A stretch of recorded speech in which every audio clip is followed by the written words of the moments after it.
Hey everybody, welcome back to another stream. Today we have the new Heretic expansion pack, or at least new as of doing this stream, Faith Renewed. And this was actually released earlier this month, just a few weeks back as of doing this stream. And it was announced at QuakeCon 2025, and it was launched same day. And I actually went through it over the last week. I finished it up last night. Pretty decent episode overall. Pretty standard fare if you're used to, traditional, just Heretic episodes, the original 5 from Shadow of the Serpent Riders. So yeah, what we're going to do is we're just going to go through the whole thing. We're going to play it on the second highest difficulty, and we're just going to kind of talk and chill as we go through the whole episode, or almost the whole episode. I don't think I found the secret map in it, so assuming I don't find it again, it's going to be every level but the secret level. So but let's go ahead and just fire it up right away. It should load up pretty quickly here. And yeah, if you don't have this pack and you never owned Heretic or Hexen on Steam, it only costs $15. You get the original Heretic from PC along with the new episode that was created just for it. And then you also get Hexen. You get Hexen's expansion pack, Death Kings of the Dark Citadel. And then you get a brand new expansion just for Hexen as well. Hexen in particular, there's a bunch of quality of life improvements that make it a lot more enjoyable to play. Heretic, on the other hand, there's some quality of life improvements with Heretic. It's mostly the same as the old classic computer version, which I've covered on my channel a bunch of times. And really, really good pack. It's on all the modern platforms, Nintendo Switch, PlayStation 4, 5, Xbox One, Series X and X. It's on PC, yada, yada, yada. And one thing I really love about these versions is that they just load like super quickly. Like if I go to Death Kings right here, it's just boom, there it is, already on the title screen, new game, and then select your stuff, boom, you're right into the game, just like that. It's really awesome, actually. So this is probably the best way to play these games now. But what's really awesome is you also get a new episode in Heretic, which is Faith Renewed, and again, a new one in Hexen, Vestiges of Grandeur. And then with Heretic, it's all 5 of the episodes. So Heretic was originally a 3-episode game, and then they re-released it as Shadow of the Serpent Riders with an extra 2 episodes. And yeah, Hexen's even got the full motion video from the PlayStation version of the game, which is kind of crazy to think about. So, hey, MD Mister. He says, awesome, I was hoping to see you play this. The new episode, Faith Renewed, it's not really anything like super special. It's not like the brand new episode they did for Doom 1 and 2, where it was really pushing like the tech really far. This is just more like kind of a bog standard Heretic episode. The map design is decent, but there is a lot of symmetry, so that leads to being getting lost a little bit easier. Yeah, it's good. It's good. I think people that aren't all that super familiar with Heretic and will find the new episode really good, and I think longtime Heretic fans will like it as well. But it's not anything like, they're not doing anything crazy in the brand new episode like they did with their new episode for Doom and Doom 2 last year. So, but yeah, let's go ahead and fire up Faith Renewed. And yeah, there is actually a mods feature, just like with Doom 1 and 2. So I'm going to be very curious to see if anyone's actually uploaded anything. I'll have to check that on my own time some other time. But let's go to single player, and we'll do new game. We will do hard. And yeah, that's basically it. MD Mister says he hasn't seen anything of the new episode yet. He just knows it exists. Oh, exist it does. But yeah, we get ourselves a Tome of Power right away. For anyone that hasn't ever played Heretic, one thing that really separated it from Doom, and I compare it to Doom directly because it is a Doom engine game, you have an inventory system. So I have the Tome of Power. You can see it down on my belt or my weapon bar. And if I use that, it basically boosts the power of all my weapons temporarily. And for my basic wand right here, the boost is it turns it into a 3-way shot. Actually, I think it's a 5-way shot with 2 large projectiles that go alongside those other 5 shots. But I'm going to go ahead and save it for now. Now, if you're really familiar with how Doom works, you'll feel right at home with Heretic, because a lot of the same mechanics in Doom apply in this game. For instance, you can just hold down the fire button and you'll shoot more rapidly, but if you just tap one at a time, your staff will be perfectly accurate every single time. So you'll see me actually firing intentionally slowly. We got ourselves the gauntlets already, which is great. This is like your melee attack. Well, one of the melee attacks. You can actually bust out a staff right here and just poke enemies with it. Don't really recommend it.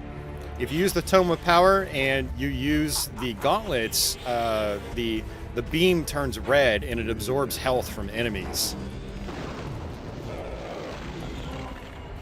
One thing that's really cool about this episode is they added in enemies that were originally meant to be in the game, the original Heretic, but were canned, or they were shelved. And so Night Dive has actually brought those enemies back, which is really cool. You can actually read about them in the Raven Vault, much like you can read about on cut content in Classic Doom and Doom 2. For those of you guys that don't have this game, but maybe you have Heretic or Hexen on Steam, maybe you bought it a long time ago for like $5. Check your Steam library, because this should be in your Steam library for free if you previously bought either Heretic or Hexen. So I basically got this game for free. I didn't even have to pay for it because I already bought the other two games previously.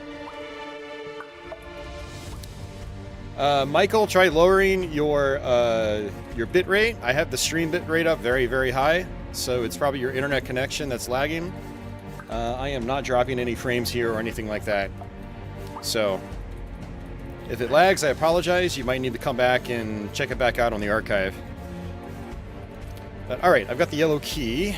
Let's go back this way. Now, if I wanted to, I could actually use my map. The map is actually really good on this game. So I will, let's see, I guess I can come down this way. Yeah, okay. Just come through here. And I'm going to go ahead and do an F5. F5 is the quick save function by default on PC.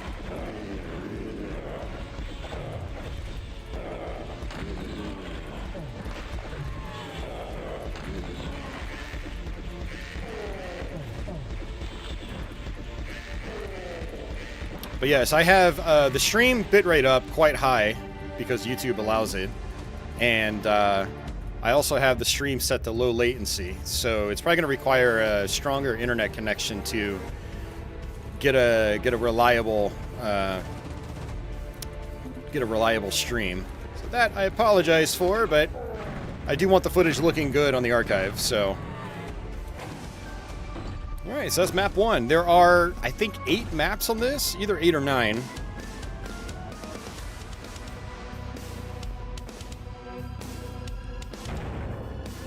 Staith Town.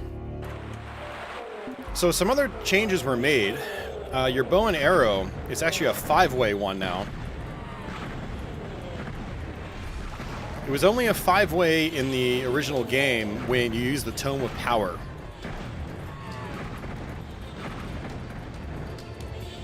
And there is still some slight targeting going on with it. If you get close to an enemy, the projectiles will bunch up with each other. One of my friends actually complained about it. He was like, oh, I don't like that it's always a 5-way shot. But I was like, no, it actually does bunch up occasionally.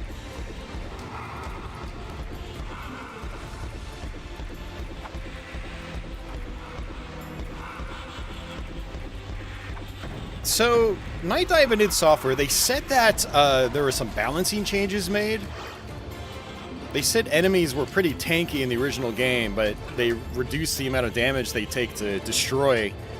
But I'm not sure how exactly that was done, because some enemies still feel very tanky. Other weapons in the original game, like your upgraded staff here, if you use the Tome of Power, feels like weapons like that, their balancing was changed, and they're not as powerful as they used to be. So, I'm a little conflicted on the whole, you know, balancing changes, because on one hand, some enemies feel like they take less hits to kill, but on the other hand, they feel like they take more hits to kill depending on certain weapons. I don't know. It's weird. So overall, it still feels, I'd say, very close to the original Heretic.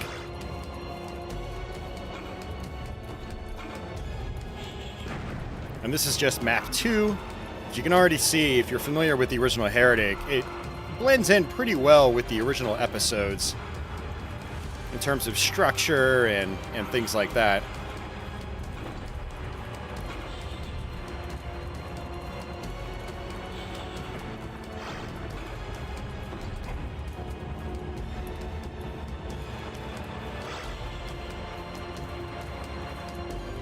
So I picked up an hourglass bomb. Those things are actually really, really powerful. I'm going to be using those a lot later on in the episode, especially for big bunches of enemies and specific enemy types that are a little more tanky.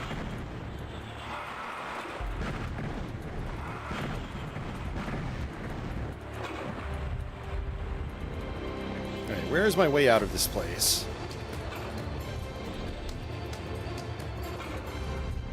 Now, we are actually using the Andrew Holschultz remixed or remastered soundtrack. It's pretty sweet. Hope I don't get copyright claims on it. I'm going to be pissed if I do. I got copyright claims on the id KFA soundtrack for Doom 1 and Doom 2. But anyway, it sounds pretty badass. He did a really good job, as he tends to do.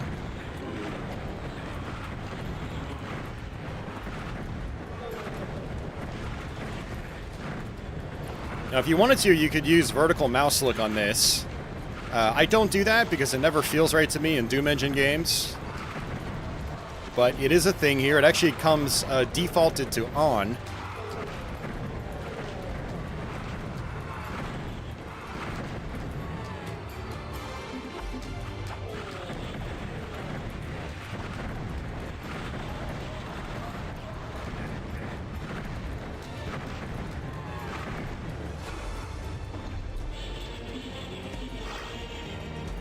I do feel like projectiles are a little bit slower in this game compared to the original. But I did notice when we fired this up that this just has standard, like, easy, normal, hard, very hard, whatever difficulties. Whereas if you fire up Heretic stock, or the original Heretic, I should say, on this pack, it's got all the original difficulties.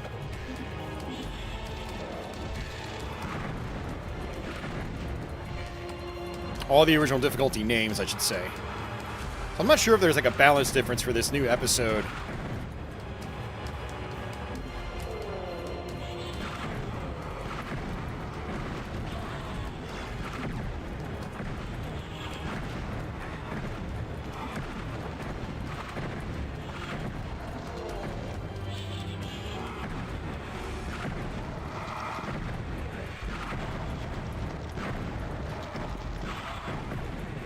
It's actually pretty cool being able to show off a version of Heretic now that console players can actually play.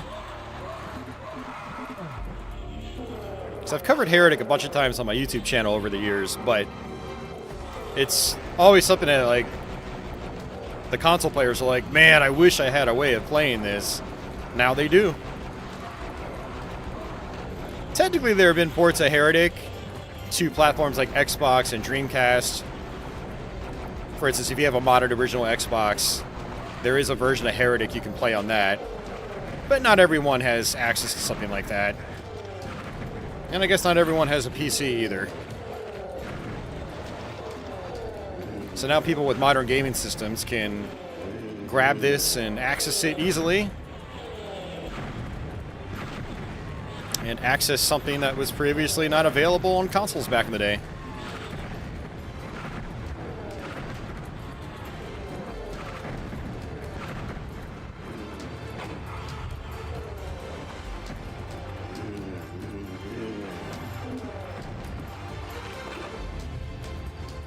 So we got the Dragon Claw.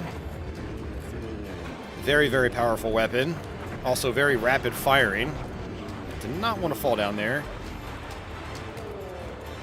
They got yet another tome of power.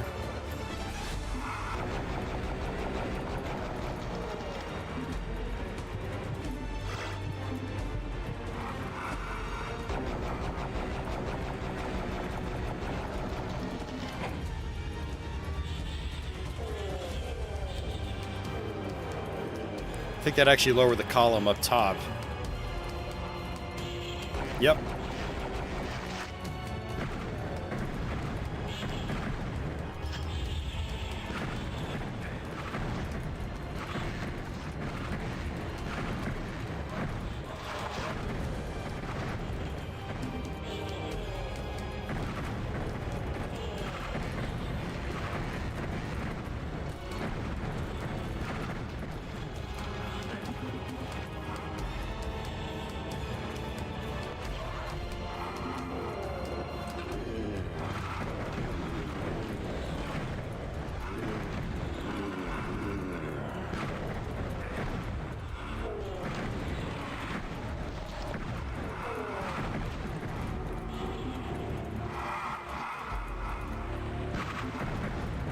Got some cloaked enemies up top.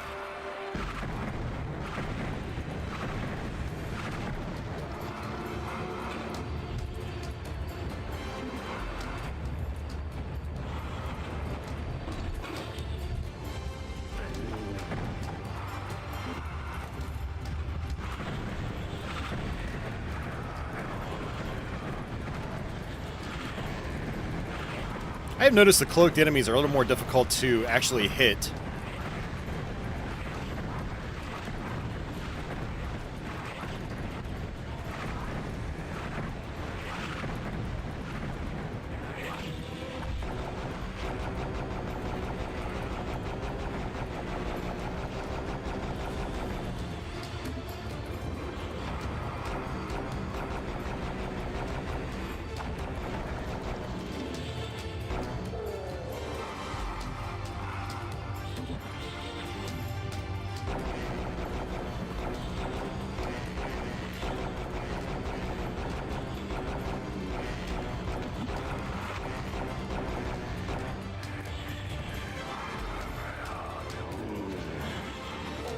We're gonna hop over here.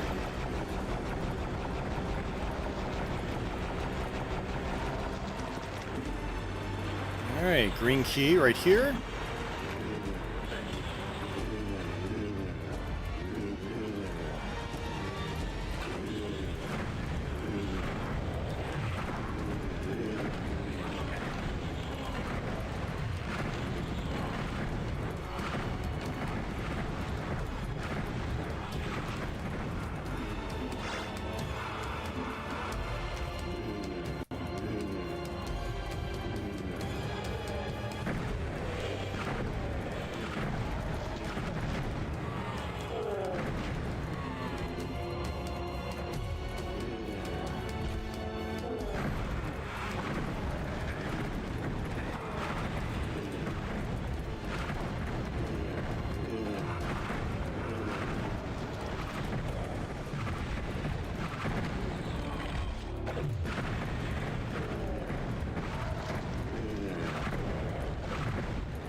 I like those new mummies because you can actually cut through them pretty quickly, and they also move a lot faster than the original mummies right here.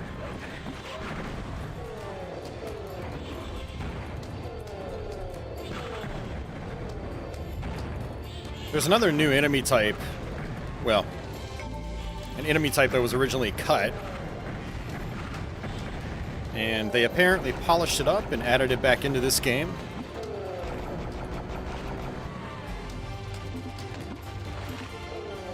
I think that new enemy type will start showing up in a couple levels.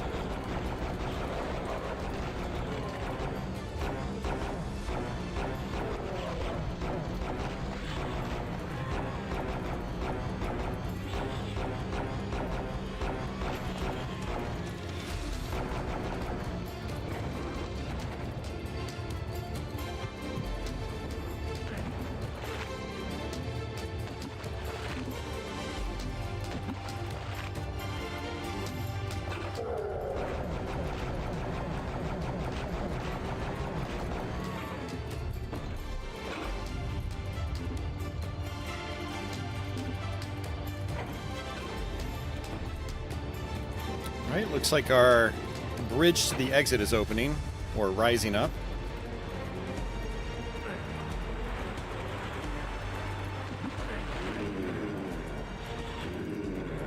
Actually, I wouldn't mind going up there. I see an invincibility power up.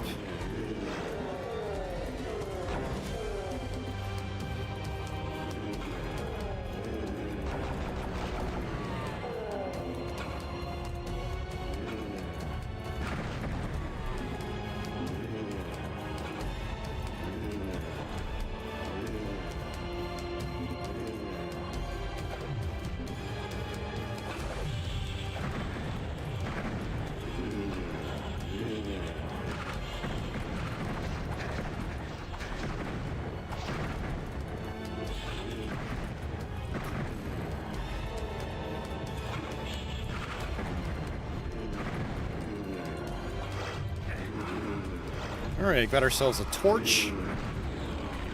The torch will brighten up an area.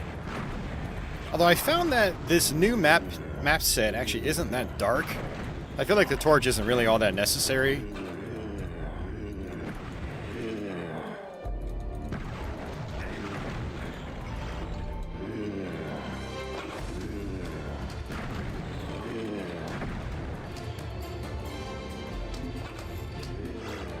You got the shadow sphere that lets us turn transparent.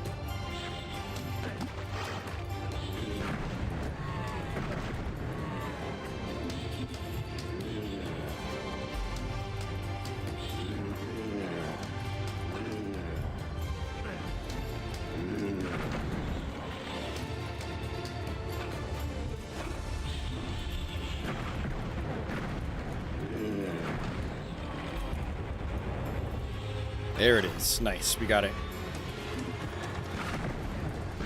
We'll save that invincibility for later levels.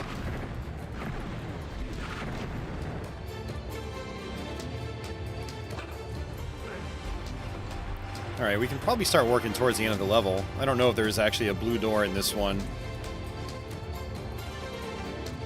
There are 3 different key types.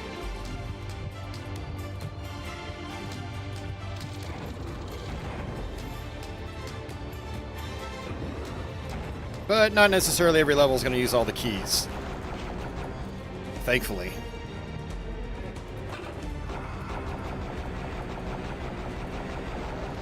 There's very typically an enemy at the exit.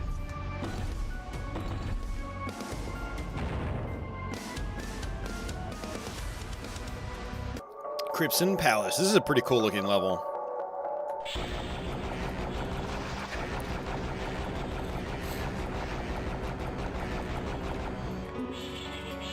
Now, just like classic Doom, all these maps I think are designed to be started without any special weapons or anything.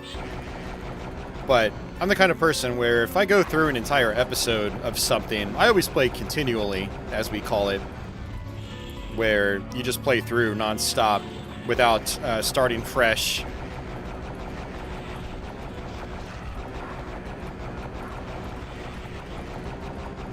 We've got the Hell Staff.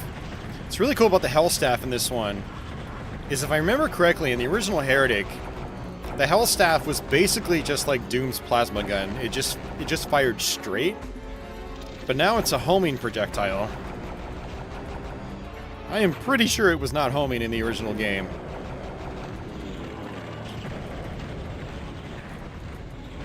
It's really cool. You can kind of like stay around a corner and it'll actually like curve around the corner.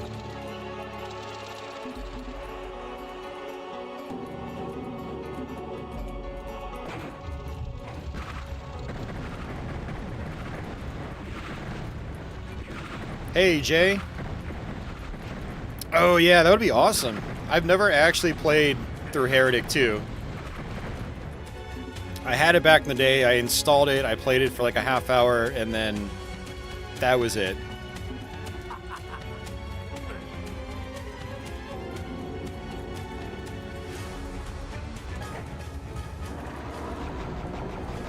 Alright, we got the serpents. They tend to fire over your head. They also take a lot of hits in this one.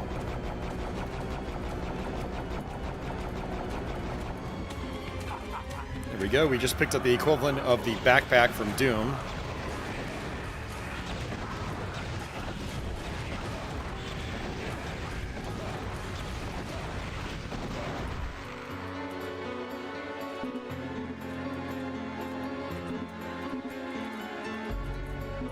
Yellow key.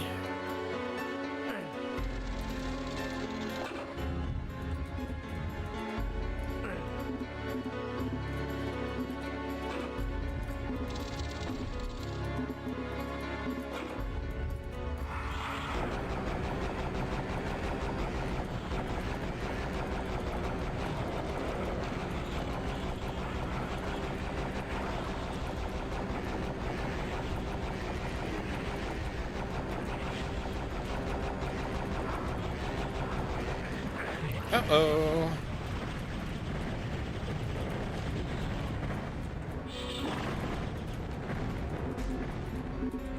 Taking a lot of hits.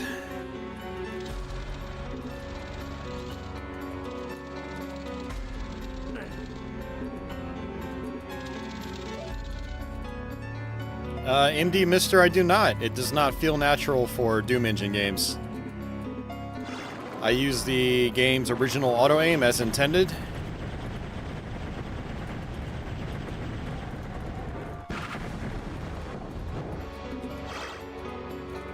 Yeah, mouse look just doesn't feel or look right until games that were in full polygonal engines. Alright, let's go ahead and use our Tome of Power since there's another one here on the playfield.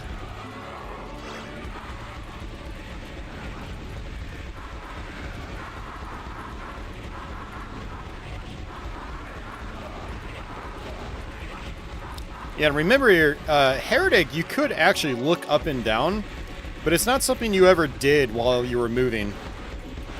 It was something that you could do. You would just, like, kind of sit in place and then look up and down briefly. The Heretic was designed for you to just be facing forward and not be aiming vertically.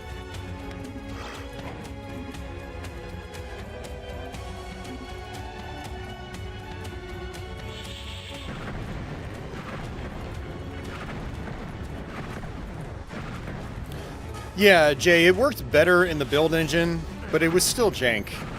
They hadn't gotten it perfect, just I think because of the nature of things. All the sprites still being 2D.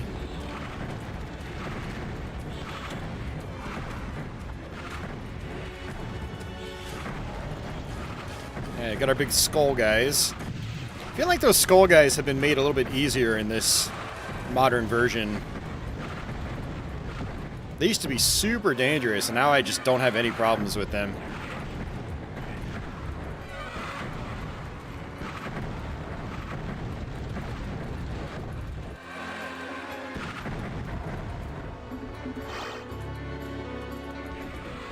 Yeah, MD Mister, you could look up in the original game, but there was no, like, mouse look in it. So you were never, like, aiming up and moving at the same time. Like a modern FPS.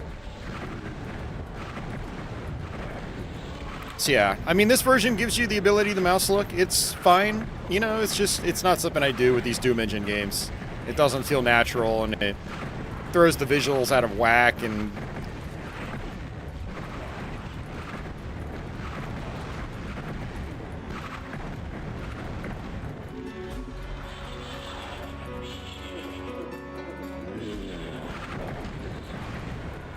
John, that's what they say, but I'm a little wary about that. Because enemies still take a while to kill, relatively speaking. I mean, I never had an issue with the tankiness of enemies in Heretic. It's just how it was. Oh, crap. Got ripped up by his tornado.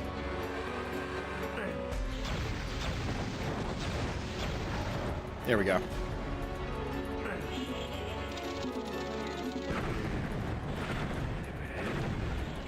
Yeah, I had commented on it earlier. It really feels like... It feels like some weapons were actually made weaker, which I think counteracts whatever balances they made. And then weapons like this, they turned into a homing projectile, so it's like extra good now. Even if it was always a weak weapon, well, now I'm actually hitting the enemies with it more often, so it's... Oops, I actually used that by accident. Okay, switch back to our wand.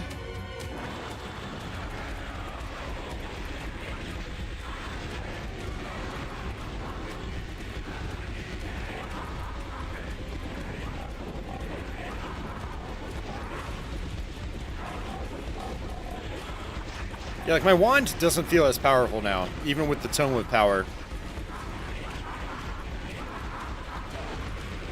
So it's like they may have changed the balance on some things, but then like negatively affected it on others.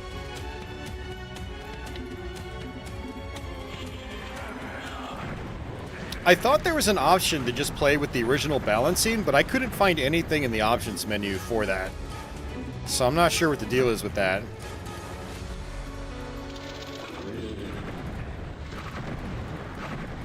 I mean, it's not a huge deal to me, because I can just play Heretic in GZ Doom or something like that to get the original balancing. But I had heard that was an option, but I couldn't find the option. So, I don't think it's an option.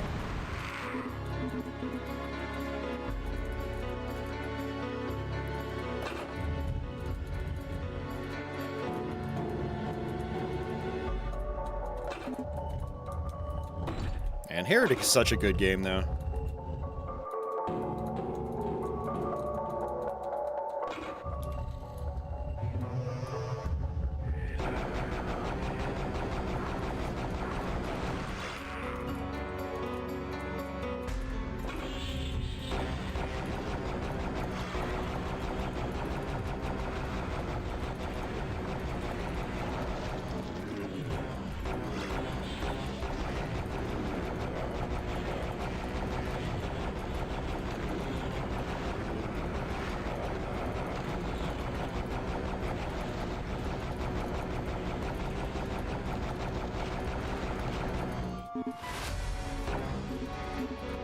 Yeah, Jay, the music is definitely a lot creepier now. It's pretty sweet.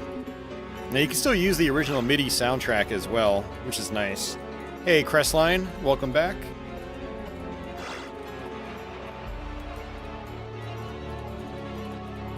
Let's see. I know the blue door is the exit. Okay. Green doors over here.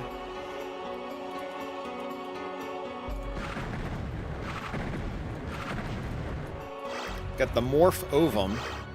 It's actually a good little power-up. Let's switch over to it. It turns all your enemies into chickens.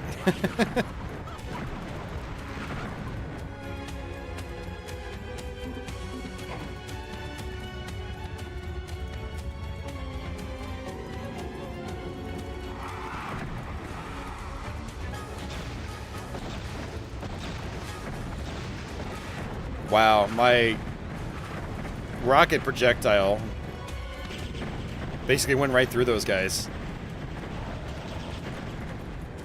Big ol' waste of ammo.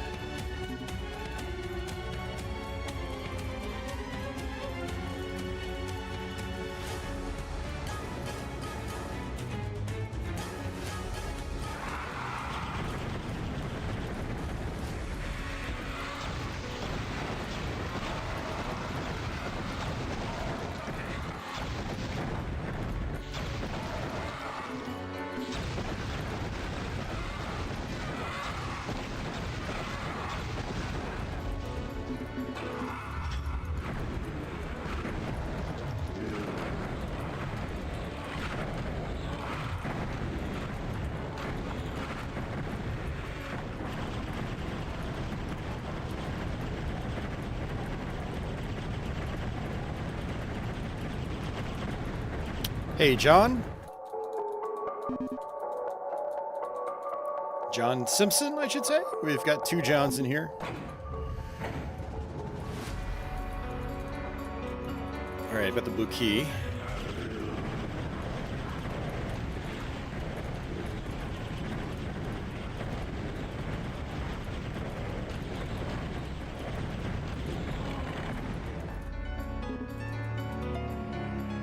Alright, so we can go back towards the beginning now.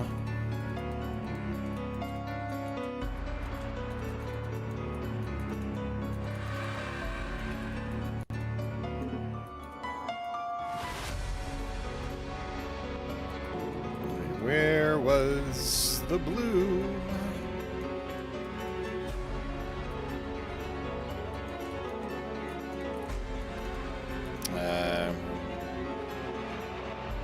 Oh, it's right in the middle.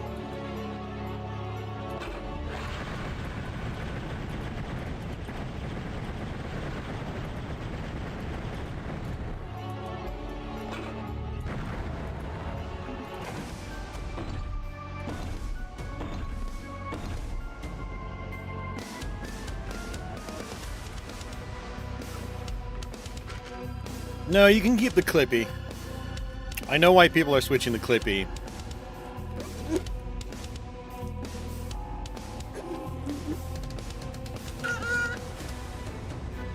I totally get it. Crestline says he's been enjoying the remaster on PS5. Love to see that this finally got released on consoles. Yeah, I agree.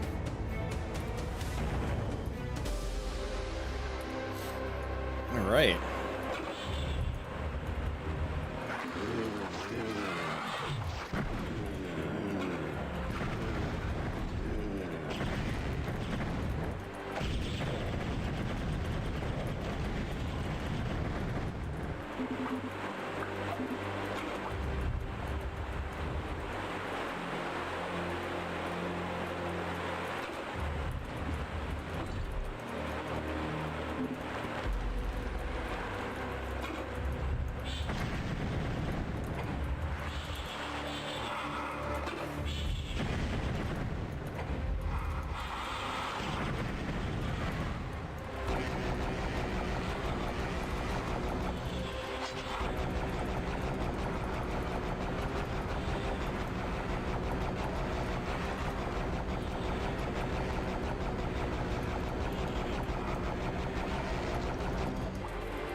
All right.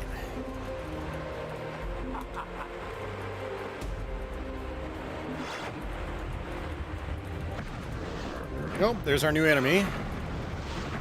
They like to charge at you, and they can be a little annoying, especially if they corner you.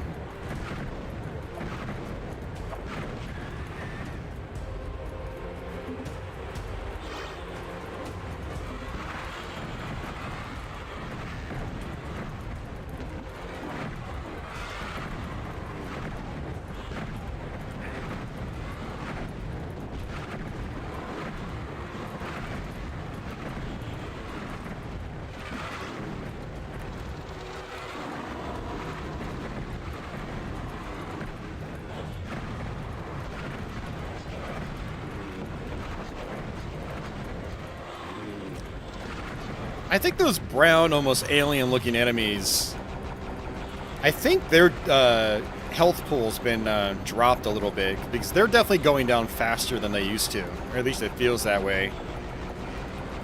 They were definitely some of the more tanky enemies previously. But like these serpents, they take a ton of hits, so like, I don't know. It feels weird, whatever balancing they did.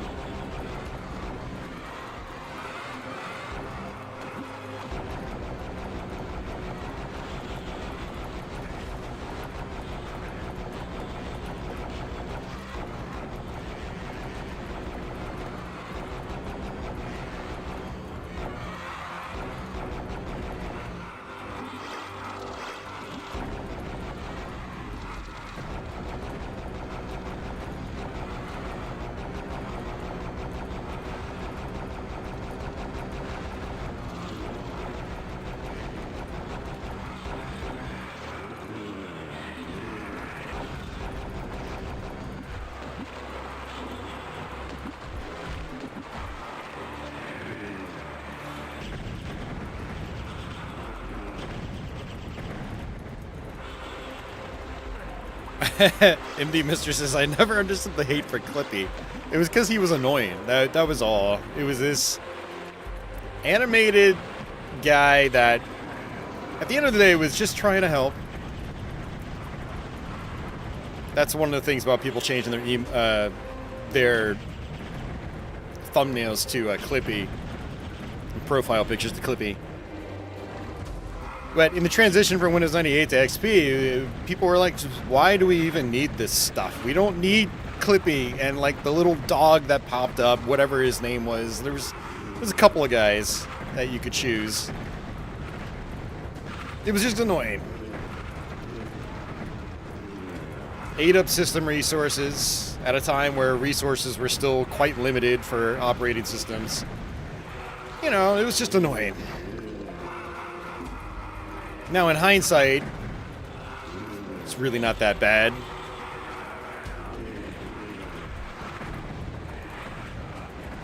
Alright, let's go ahead and use the Tome of Power.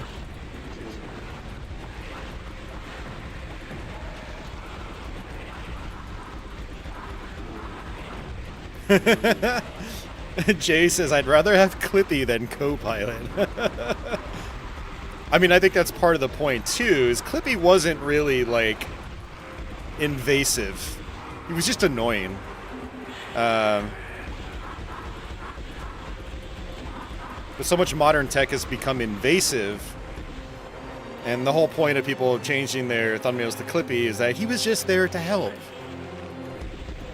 Not try to data mine you and, you know, sell your information and...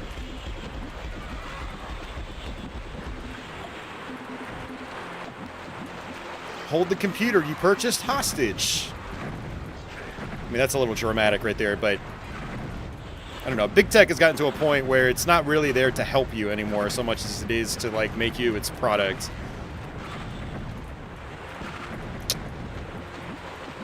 Anyway, that's depressing. I'm not going to talk about that anymore. At least we can play Heretic pretty easily without needing open source ports that may or may not run well on your computer in 2025. I am definitely not the kind of person that actually really needed this conversion, but I'm glad it exists because it makes the accessibility of this game so much easier for people that aren't really tech savvy or just don't want to bother with extracting their WAD file from their Steam release, original Steam Heretic release, and then configuring a source port, blah, blah, blah, blah. They can just get this game, run it, and it just runs perfectly on their platform of choice.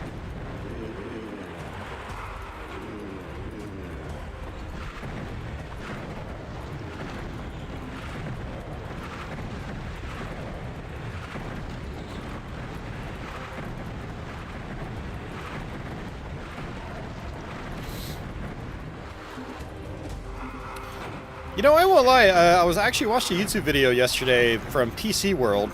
You know, pretty good computer YouTube channel. They did a demo of Microsoft Copilot. What the hell was it called? It was a version of Copilot that just, like, reads your screen and you can ask it for help. And a lot of what it did wasn't really helpful. It got so much stuff wrong, but one interesting use case for it was actually teaching you how to use various tools like Photoshop or video editing software. It seems to actually be pretty good for that purpose. You'd be like, hey, Photoshop, how do I crop this character out of an image? And it's like, oh, you use this tool and you click and drag here and blah, blah, blah. And it was like, ah, that's actually a lot easier than like trying to search for the solution online. I'm not going to say there's no use for like some of these modern tools, but overall, at the end of the day, it's not really something I'm too terribly interested in. I like to use computers the way I did 20, 30 years ago, which is just in full control of them.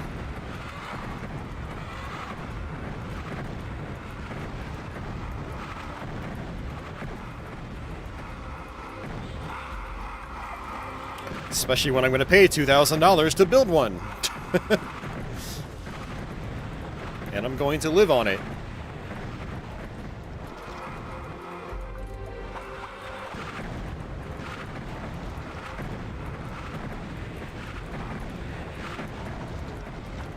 Yeah, Jay, I'm there with you too. I'm just glad to see these old games getting attention again.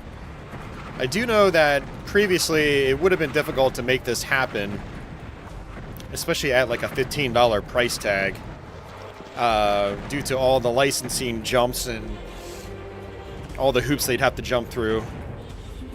But now that Microsoft basically owns everything with relation to Heretic and Hexen, I think it was a lot easier to get this going. One of the few benefits of the gigantic acquisition they did a couple years ago.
Alright, where's my gold door? It's all the way down there. It's not that far away.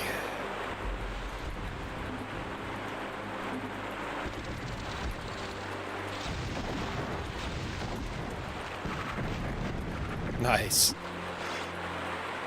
I still haven't used any of these bombs.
Hey, Ronnie. What's going on, man? Welcome back.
No, there has not been Hexen gameplay here. Hexen 2 gameplay here.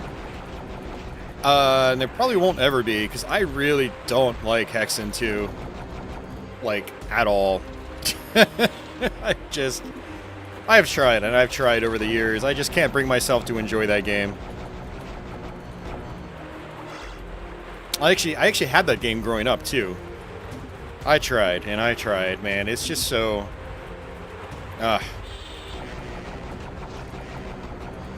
It misses the mark for me. I'll just say that.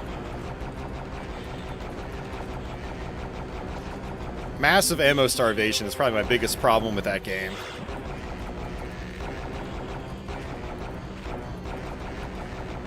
I mean, maybe it gets better as you go on, but man, in the early parts of the game, it's like you barely have any ammo to work with.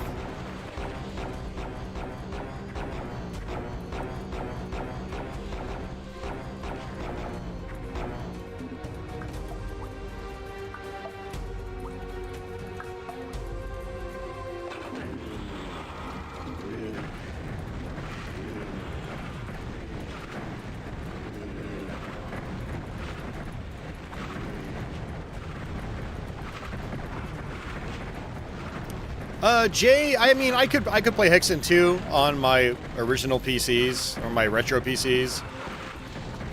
Also, I'm pretty sure it works with Quake Spasm, a modern Quake source port. So I could probably run it there. I probably have run it there, actually, and I just forgot. I mean, I'd be okay with a Night Dive remaster, but I don't know if even adding quality of life improvements is going to help a lot of the issues I have with the game. I'm down for anything being remastered, however.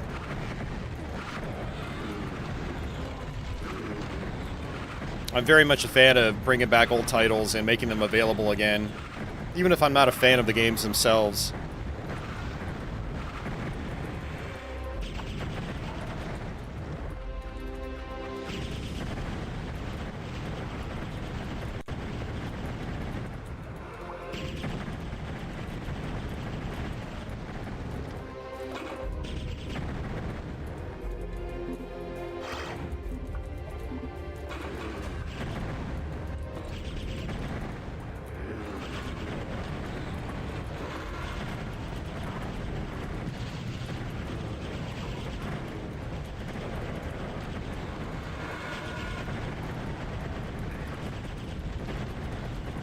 Oh, that's not good. Shit. It's been a while since I've saved. Oh, that sucked.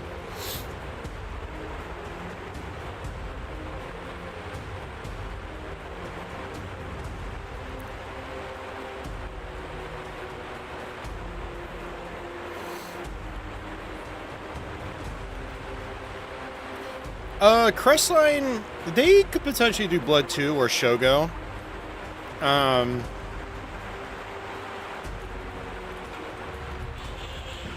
Be harder to get the rights, but you know, because apparently Warner is a pain in the ass. But Warner's opening up with Digital Eclipse, which is owned by the same company, Atari.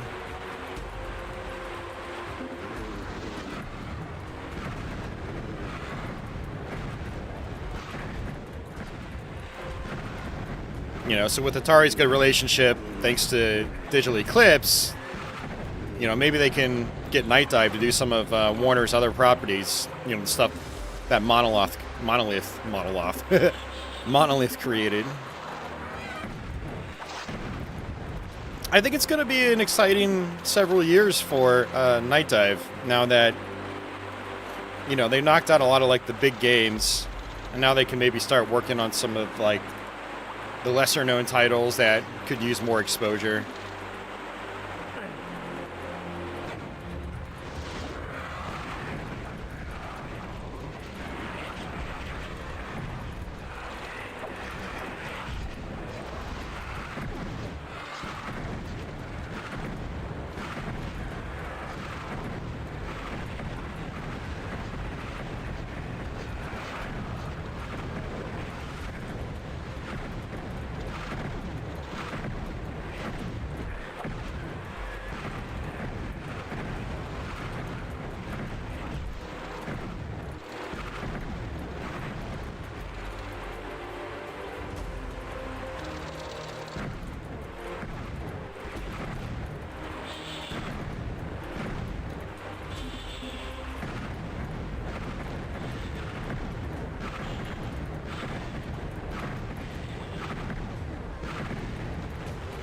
Carson, I wouldn't say Blood was in gaming limbo. I mean, it got the Blood Fresh Supply remaster many years ago.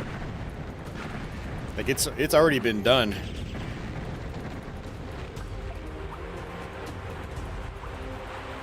Now, if it's still available is another story.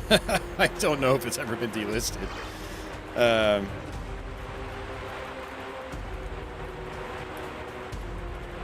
And I don't think Fresh Supply was ever brought to consoles.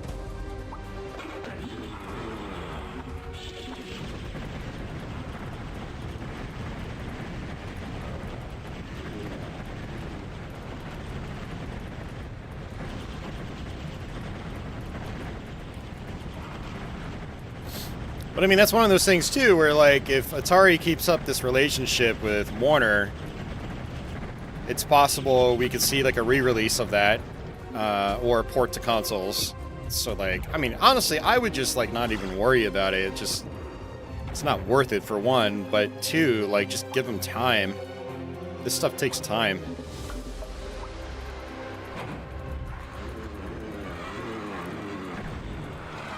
Remember when they did Blood Fresh Supply, Atari didn't own Night Dive. Night Dive was still an independently owned company, I believe. I think Atari still published it. But now Atari actually owns Night Dive. So they have a bigger kind of stake in seeing Night Dive continue to do what they do best. And to expand their product line to as many platforms as possible. You know, Atari now is actually much bigger size than they were when they published Blood Fresh Supply. I follow, like, the company goings-ons, you know. So it's like, you know, it's possible they could revisit that game.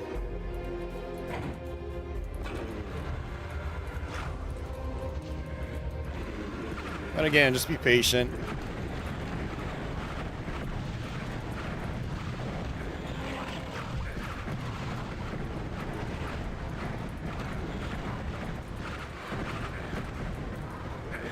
Dude, where's the other one?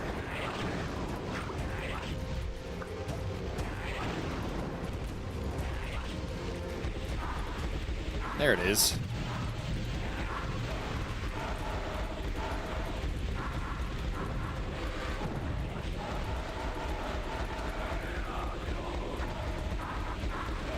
Alright, good deal. Oh yeah, I'm there with you, Crestline. It really sucks that Monolith was shut down. That was... yeah, that really sucked. Badly. It's a big reason why I really don't like these studios getting snapped up by these huge conglomerates anymore.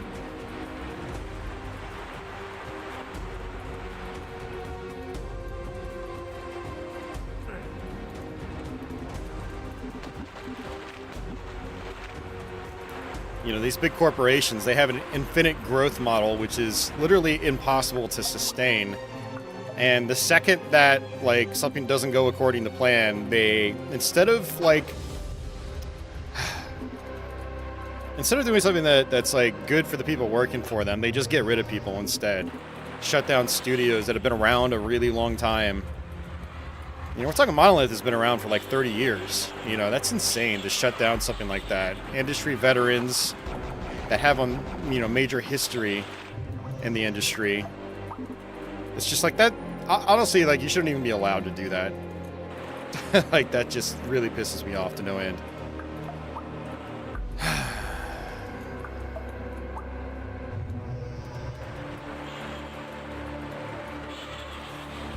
We need a remaster of Disruptor. Sure. Oh, there's the green key. Okay, it's down there. I don't know. I remember trying to play Disruptor a few years ago just for fun on my own time, and I was like, you know, it's a game. I don't know if it really holds up that great, but, you know, again, like I said earlier, I'm cool with them remastering anything.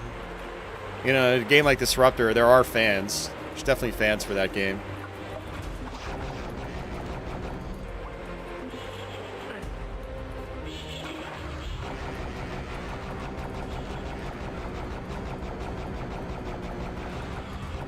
Night Dive said that they're still working on Sin Reloaded. Awesome.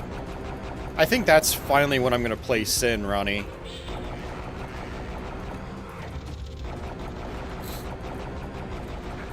We tried firing it up on Steam a couple months back, and it was not working right, so I just kind of bowed out of that.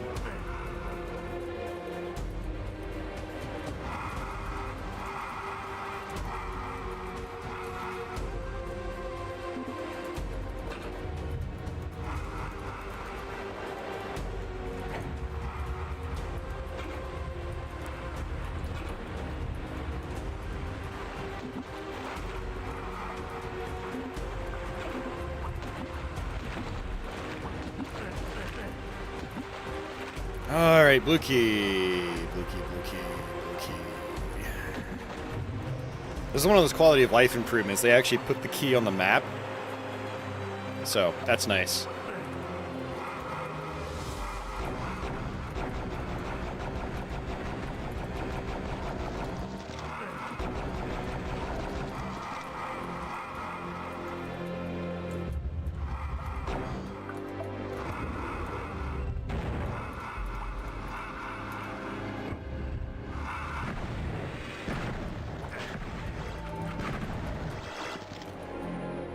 Partial invisibility power-up is definitely useful.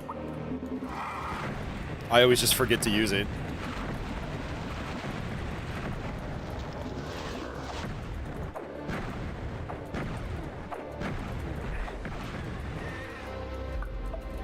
There it is.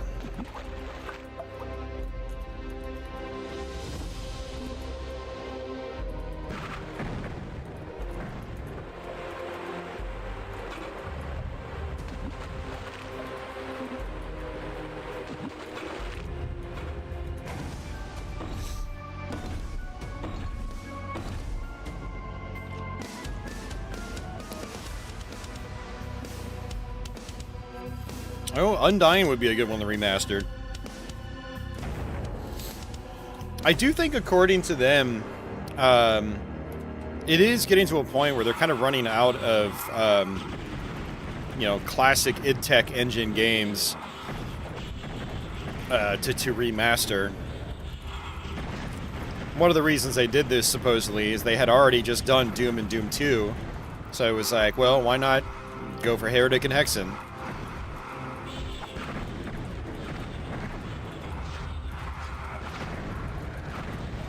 But it sounds like they might want to start working more on like late 90s, early 2000s games. When polygons took over the world in terms of FPSs.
There is a lot of symmetry in this episode.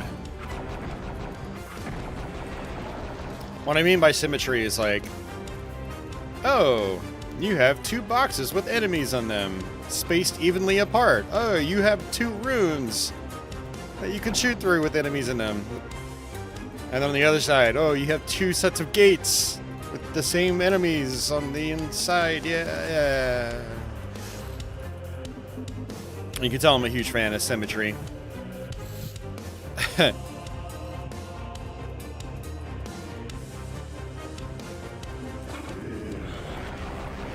Well, one thing's for sure, symmetry does make map making faster.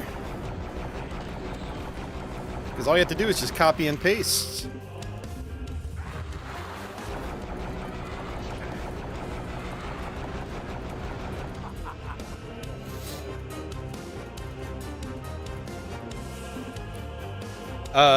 MD Mister says he expected Catacomb to be too archaic, but it's surprisingly good. Yeah, the Catacomb games are really fun. I'd like to go back and play through some of them. I did the first one on a PC YouTube stream many years ago, and I ended up getting lost. The very first Catacomb 3D. But I'd like to play the other ones that are a little more detailed and a little more intricate with their level design.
Well, so it actually looks like a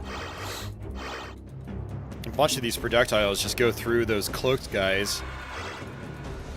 Like one projectile hit, the others did not. So despite playing through this episode once already, I'm just now noticing that.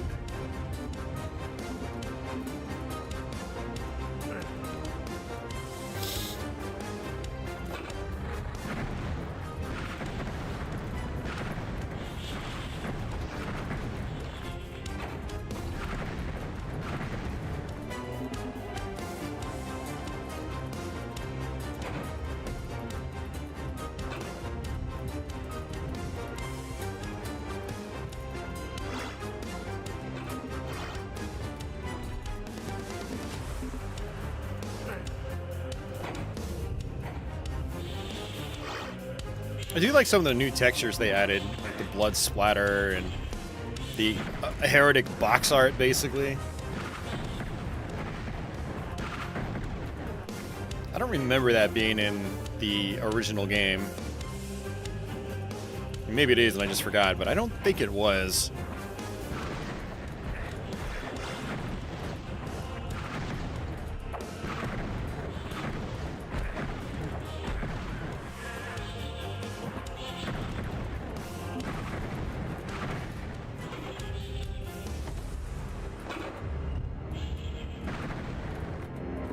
Ronnie says the texture is on some walls in episode 1. Really? Okay. I just never noticed it then.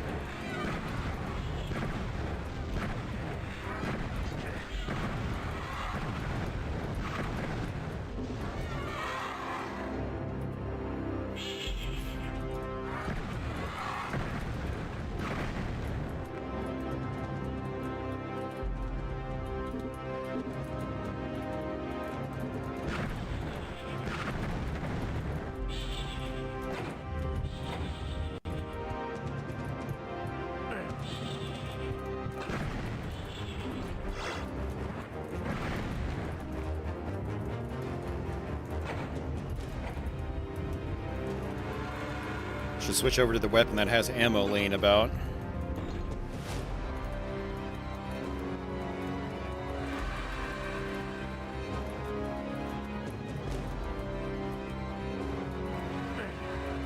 All right. Where do I go?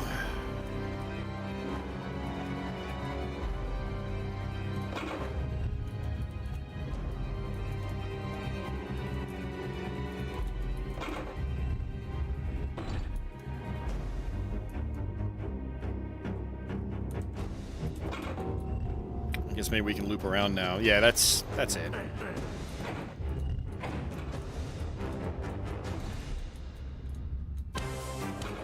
enemies. I would think that's it. Oh, yep, that's it.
Uh-oh.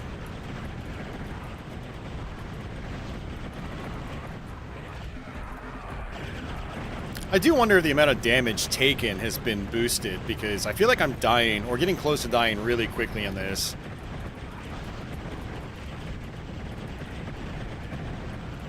And it's not like I'm getting hit by 1,000 things at once.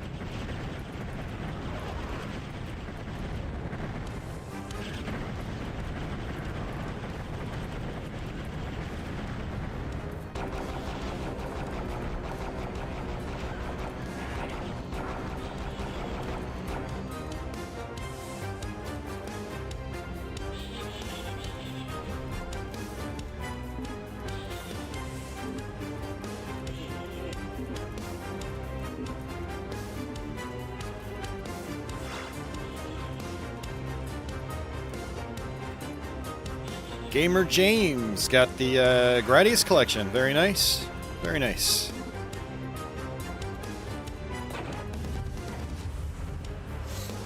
Yeah, I actually, a friend of mine gifted that to me, so I might try to do a YouTube stream of it soon. Terrible at the games, but I don't know, it would be fun to show them off, I guess.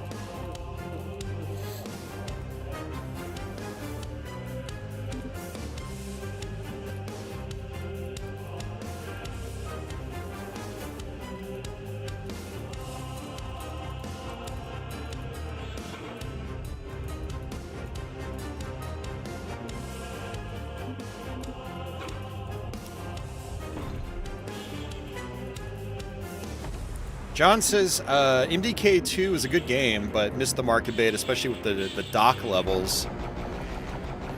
I do remember liking parts of MDK2, but some of the side characters being like a little weird to, I don't know, just being a little weird, and not in like a good way. It's like if the whole game just revolved around your main character, I think it would have been much better.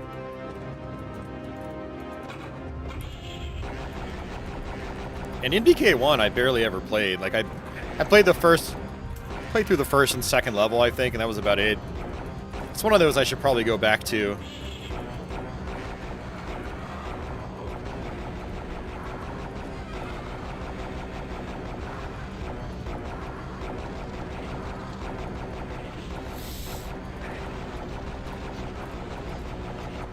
Oh, are you serious? Glad I saved it, jeez.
God damn it, man.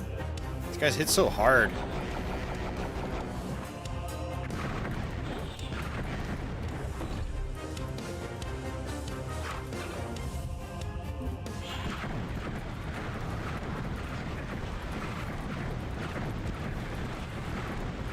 He is pissed.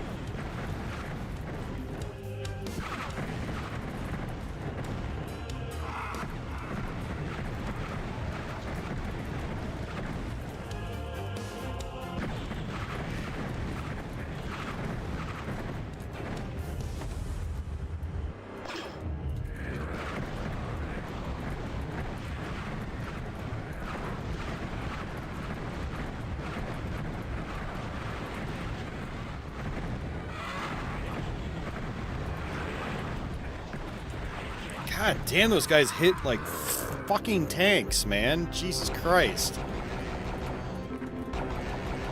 I think they've like adjusted the damage output, and that's kind of annoying if that's true. I don't remember ever dying so quickly in the original Heretic.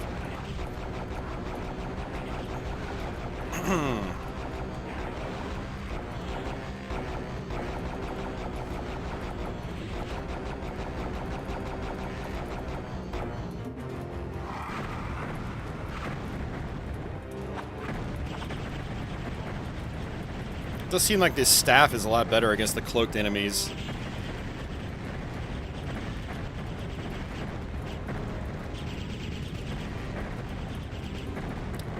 James, yes. Hudson did develop it, and in Japan there's different sprites, different characters in the game.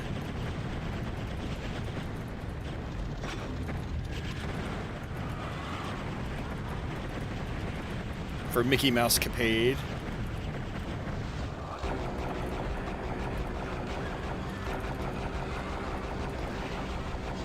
Yeah, this is gonna end poorly.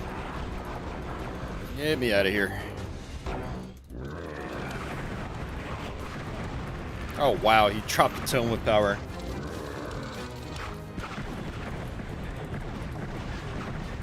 Not that it matters, because I got cornered like an idiot. Why am I having a hard time with this part? This whole episode is so easy.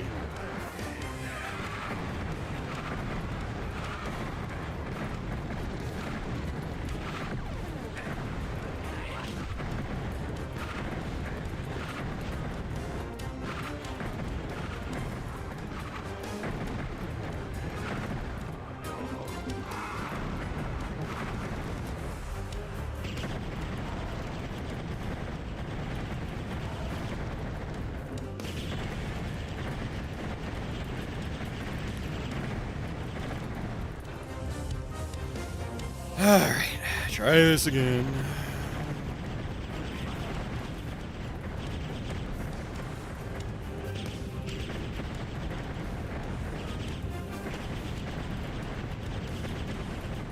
I'm gonna be smart.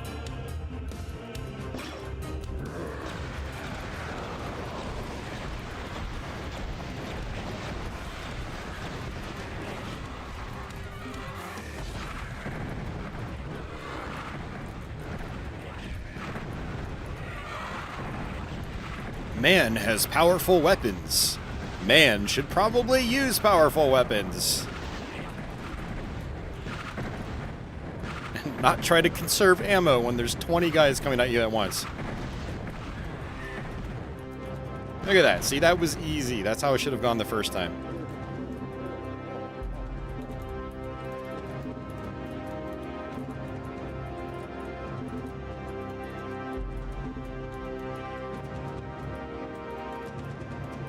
You know, Chris Lane, a lot of those jank early first-person shooters, like Nightmare 3D, I'd be totally happy for those to get remastered just so I can play them.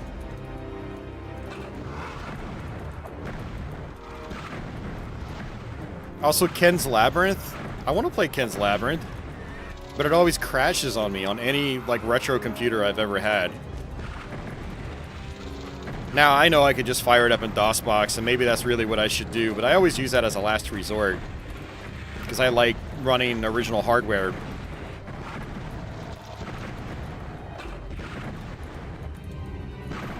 But I'm also getting a little... Original hardware is getting a little long in the tooth right now, because it's hard to maintain, and not everything works on every system.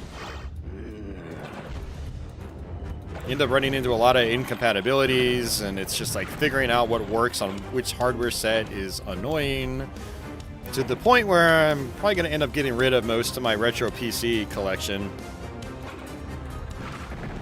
And I should really just use like a DOSBox setup. I really should.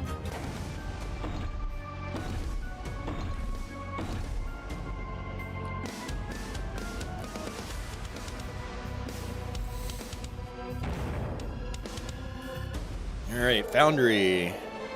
So this is map 6. We're gonna actually pretty close to the end. Only a couple more maps. And the last map is basically just like a slaughter arena with a boss fight.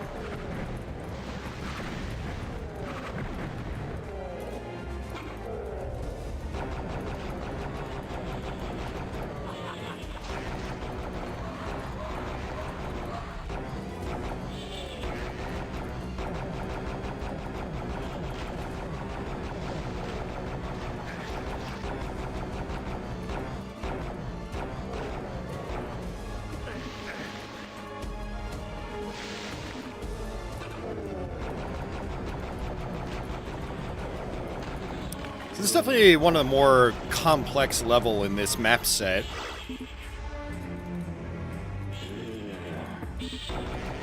But I did just go through it last night, so I think we should be okay.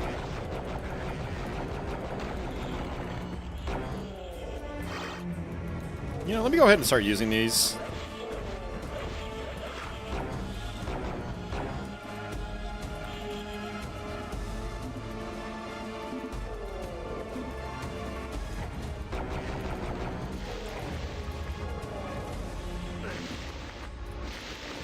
Wow, those big energy orbs only give you 30? It's crazy.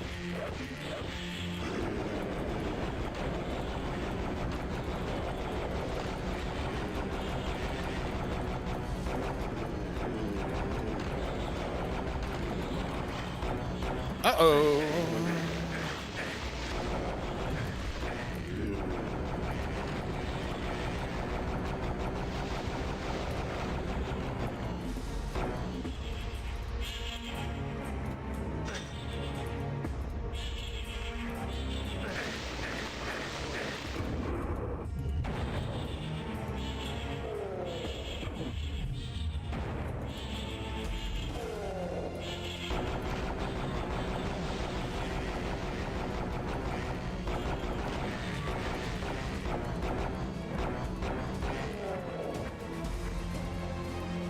Little flying imps, or whatever they call them, getting a little annoying.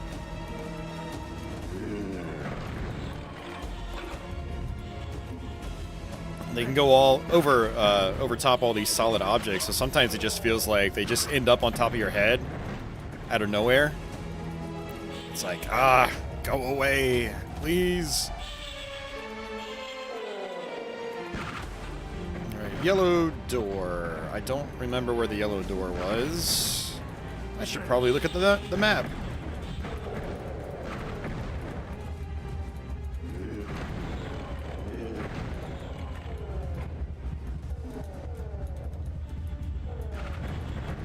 Oh, yeah, this level. Yeah, they introduce these guys. Their projectiles actually shoot pretty quickly. You have to be really careful with these guys. And also, you've got this crushing room.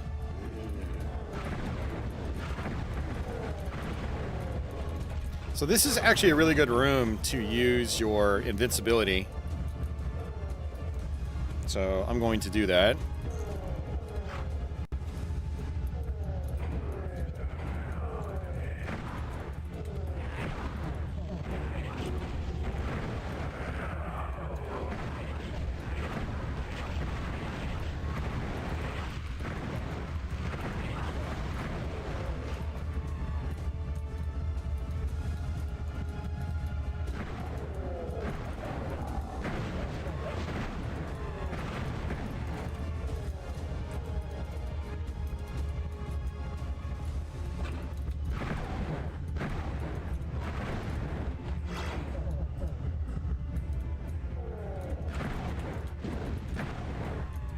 Okay, those guys are a little scary when they're right in your face.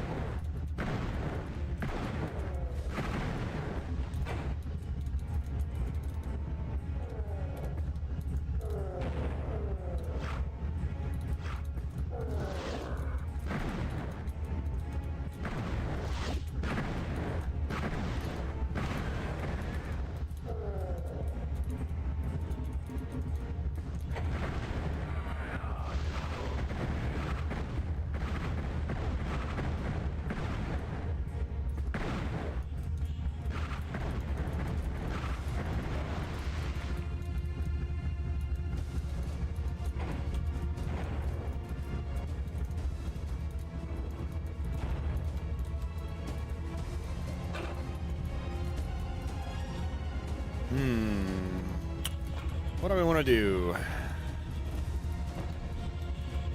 I don't think I can...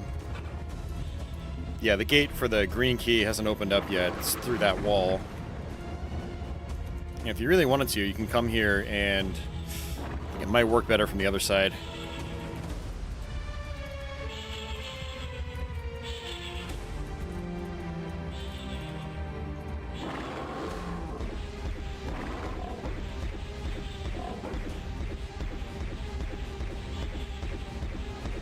What I love about these old FPS engines is being able to cheese certain enemies at certain points.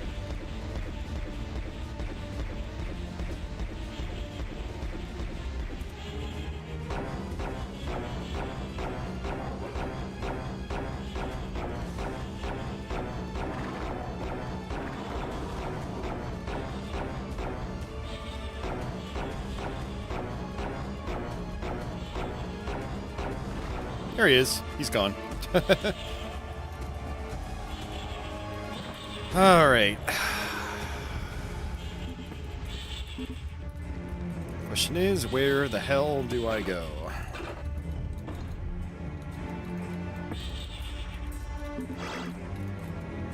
Right here.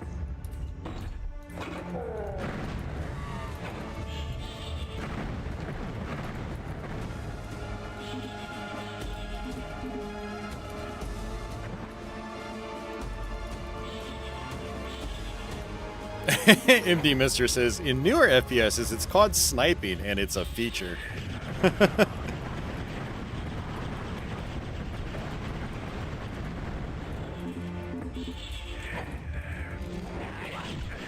Whoa. Dude was right on top of me somehow.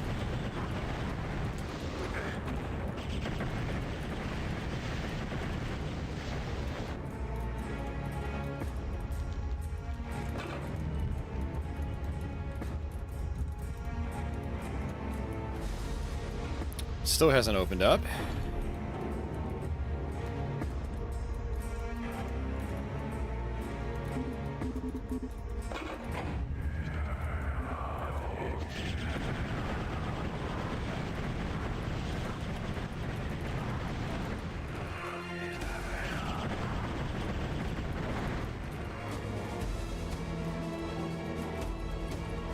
Now it's probably opened up. Let's see.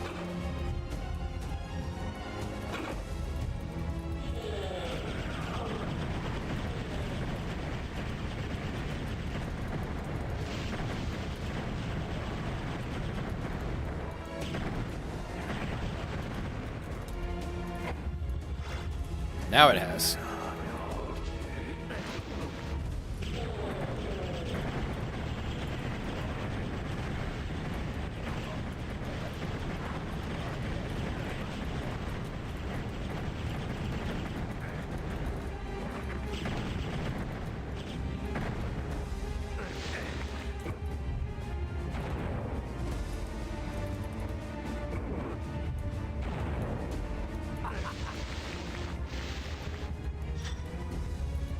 All right.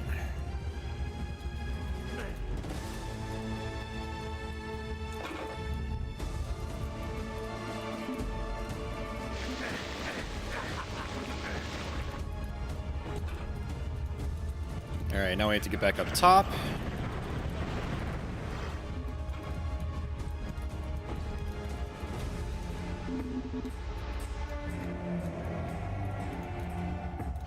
Some good item pickups.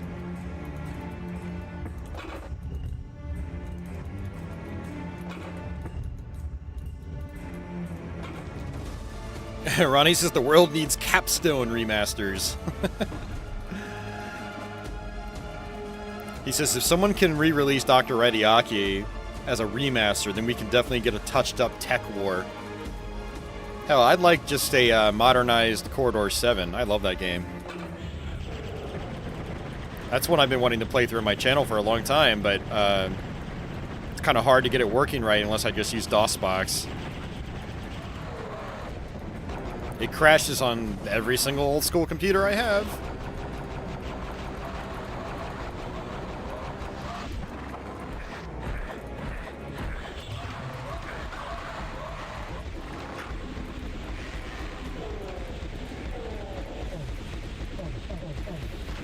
Yeah, I was thinking, like, should I just build, like, a straight DOS machine? No Windows.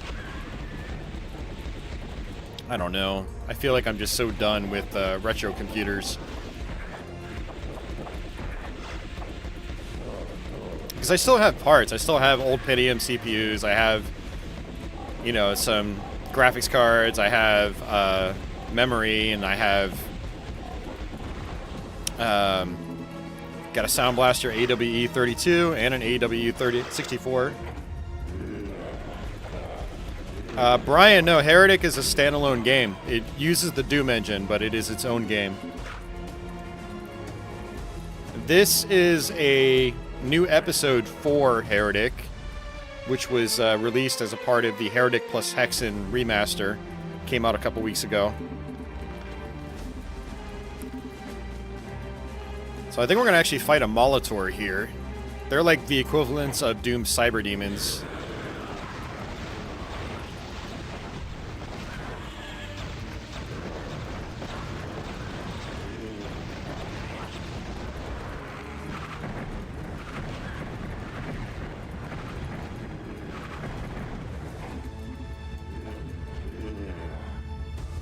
Yep, there it is.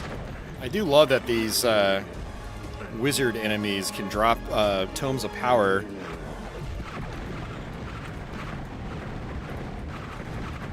Now I feel like the Molotors have been nerfed in this too. They're not nearly as aggressive as they are in the original Heretic on the equivalent difficulty. That fire is still really dangerous though.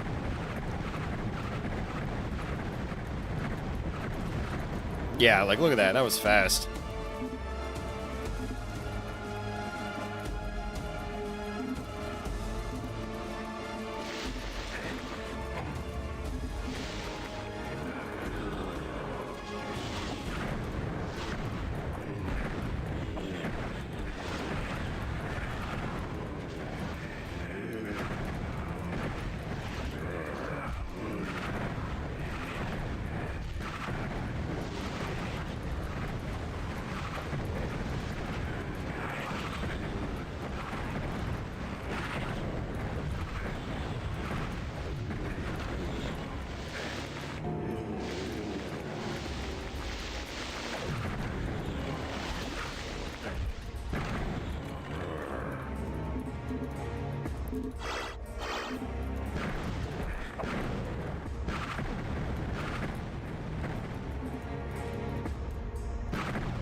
right.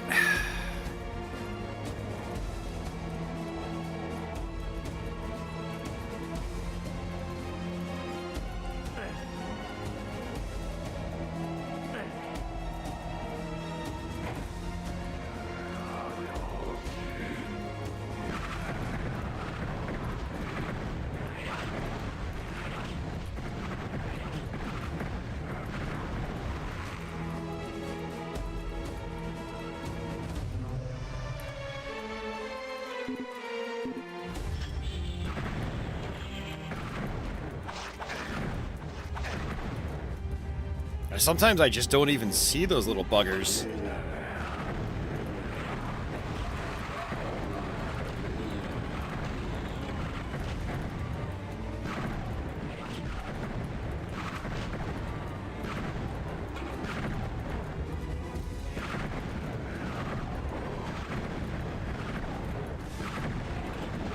We're towards the end of this map.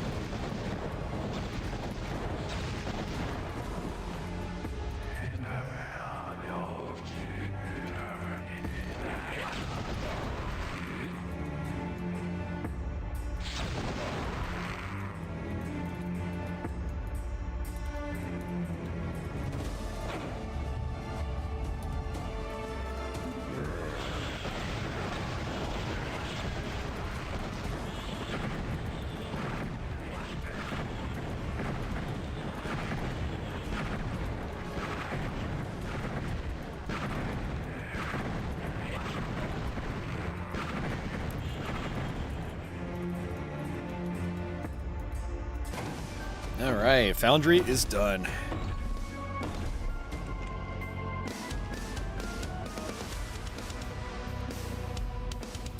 Ronnie says some of the enemies seem a little bit too easy. Yeah, that's why I question the whole like balancing thing. It's like some enemies actually seem like they're a little too beefy, then others seem like they're way too easy. So I don't know.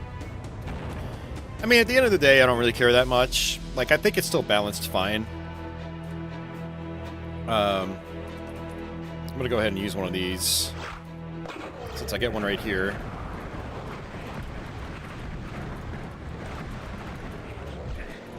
Holy crap, really?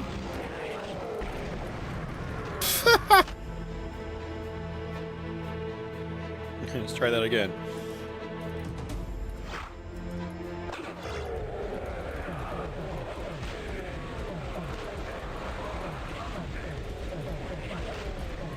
Yeah, like, and this wand with the Tome of Power is, like, totally, it's not useless, but it is not nearly as good as it used to be. Like, it used to be, if I remember correctly, it used to be really damn good.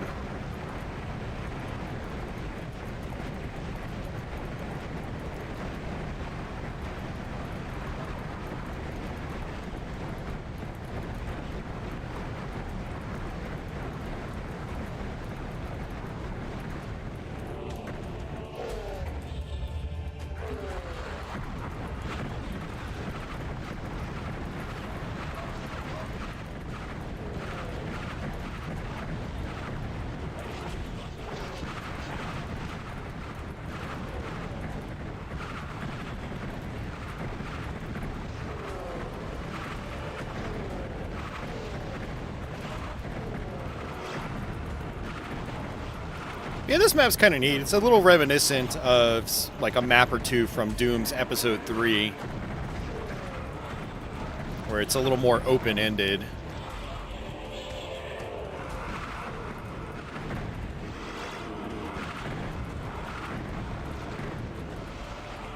Something like, I think, Mount Erebus, a little bit like that.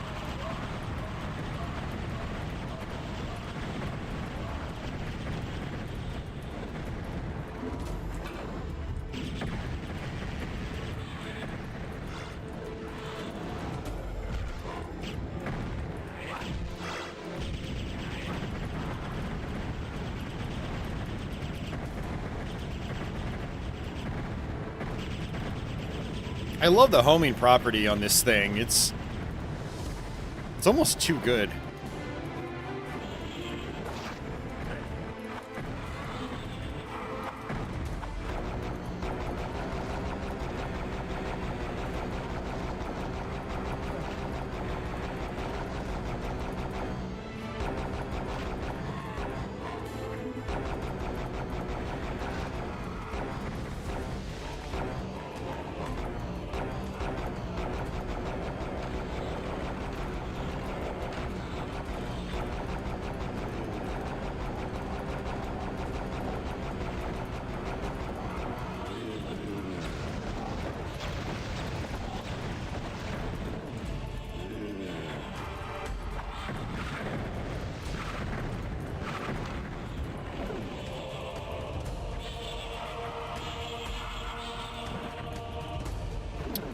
MD Mister, this, I think, is the last main map. The next map, like I said, is basically a large fight and then a boss.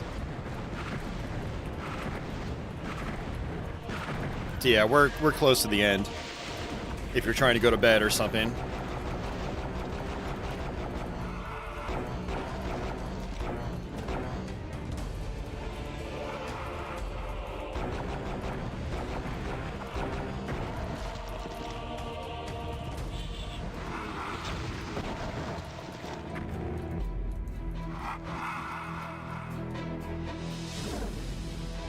Oops.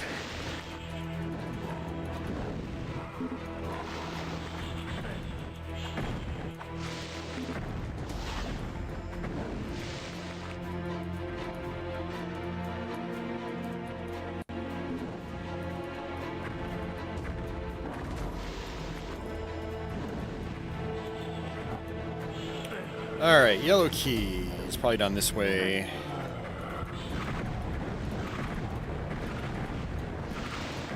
This does make me want to play just the regular Heretic. I haven't gone through all 5 episodes in quite a long time. Alright, so there is a little bit of a gimmick here. We want to actually drop down onto this platform. Oh god, not you guys. Come on. What's interesting about that guy that charges at you, he's got less HP than the normal ones do. I remember one-shotting him last night. I was like, what the hell?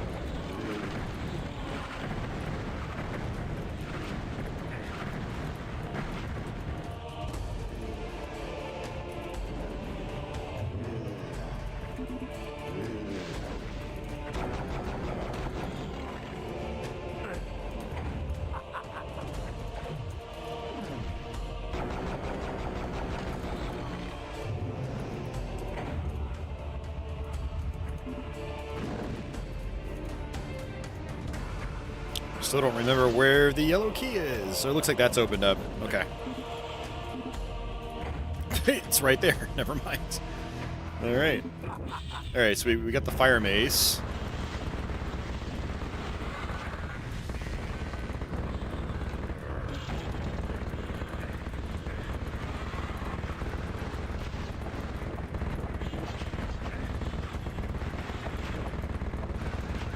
God, it still doesn't feel like it's that great, though.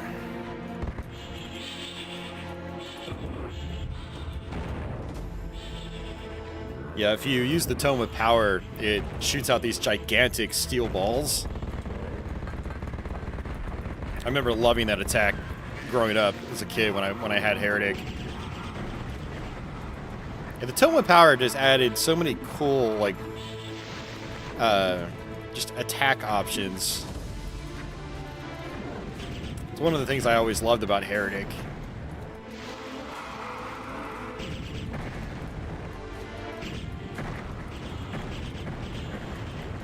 I was actually very lucky to have this game growing up. I know a lot of people didn't have access to anything past the shareware. but my dad, I think he had a coworker that offered to sell him the game. And so I think I like used my allowance money, paid like $10 and got a complete copy of Shadow of the Serpent Riders from his coworker.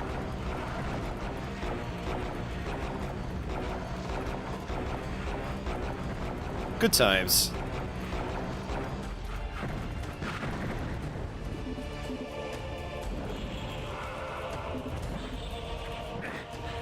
God, I swear, they just, like, land on top of me out of nowhere. It's so irritating. Stupid enemies.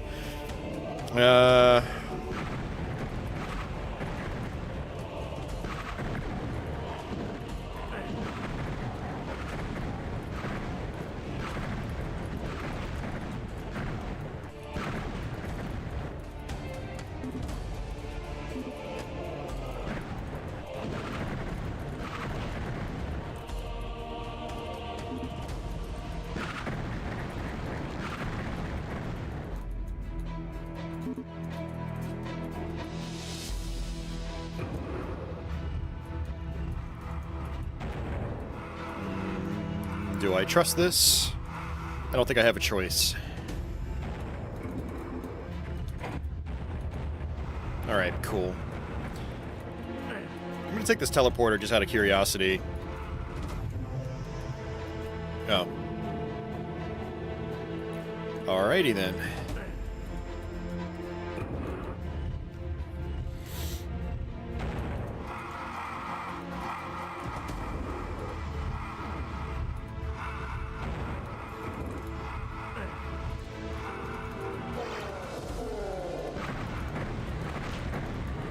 That's right. So there is the yellow door outside.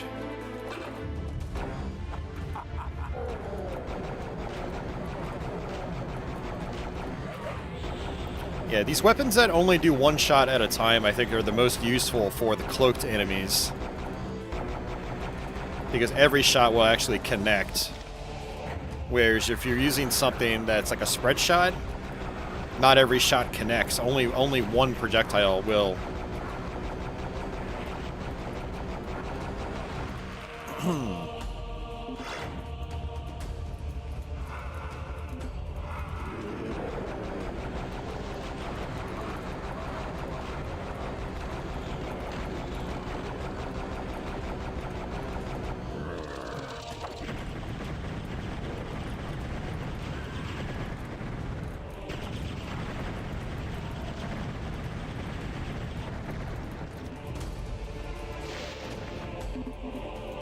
You know, I think I just realized I have VSync turned off. I'm noticing a little bit of judder.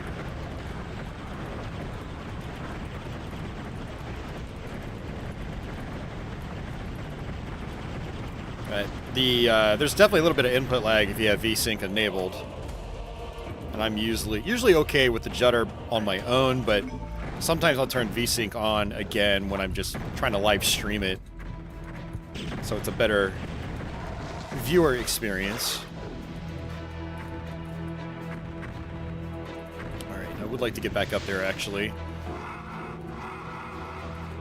I just want to clear out this area before I go to the yellow door.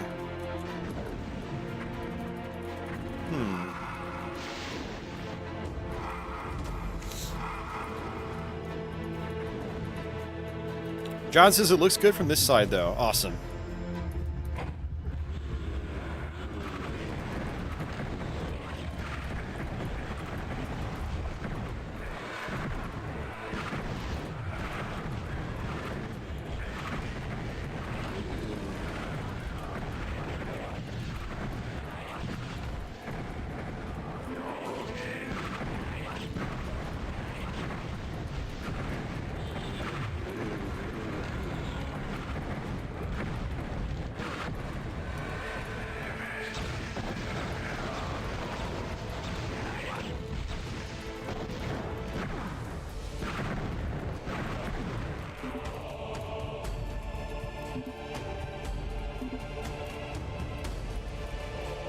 So interestingly, if you use the mouse scroll wheel to scroll through your weapons, it sort of pops up with this like pseudo weapon wheel kind of thing up top.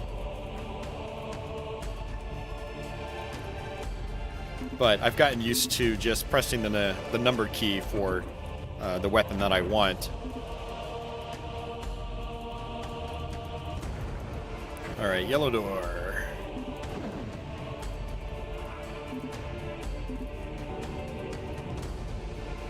And I lost a lot of health.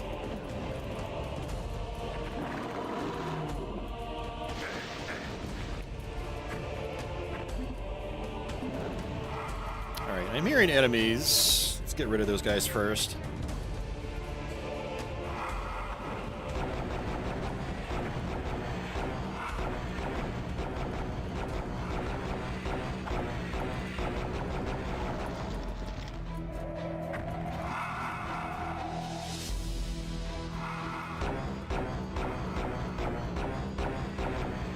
You know what? Screw it. Let's just come up here.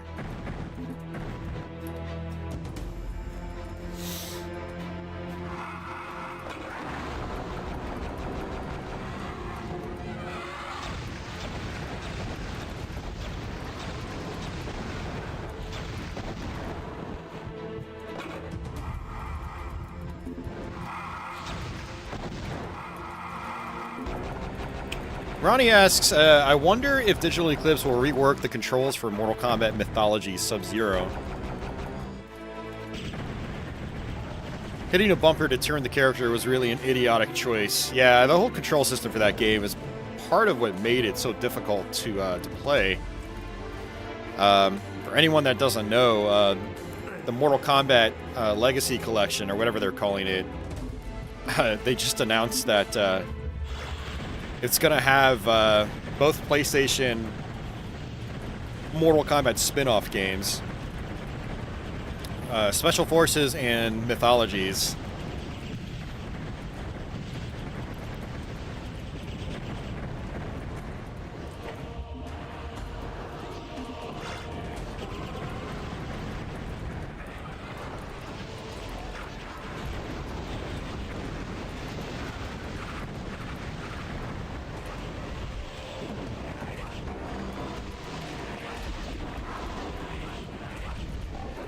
What the hell is it? There it is. Go cut! I might die again. Need to launch the big balls.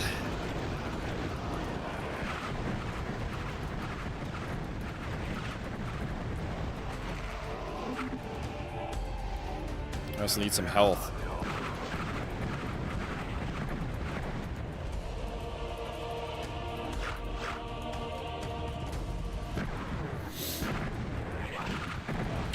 Jay, I mean, for one, those games have their fans, Mortal Kombat fans, primarily. But two, I mean, it's worth salvaging anything you can. I feel like everything should be preserved if possible. Oh, crap. And we were talking about that earlier, like, it would be really cool if some of these old janky FPSs were remastered. Or even just included in some kind of, like, emulation compilation.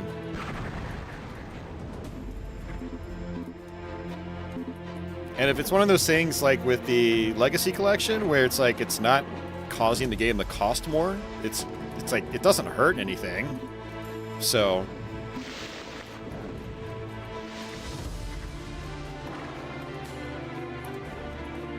yeah, I think it's cool that they're doing that, actually. It's just more value for the money.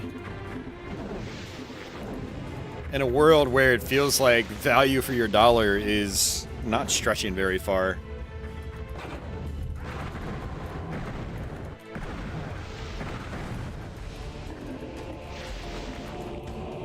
I think there's probably another Molitor.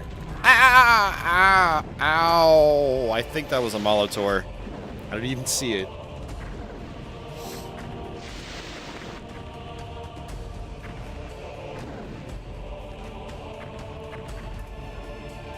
Alright, let's try that again.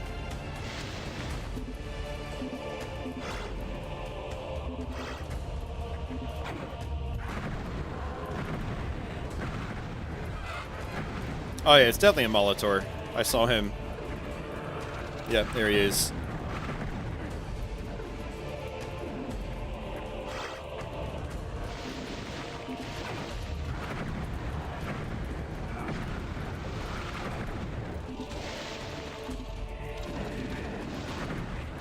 Now, I can't try to let enemies fight him.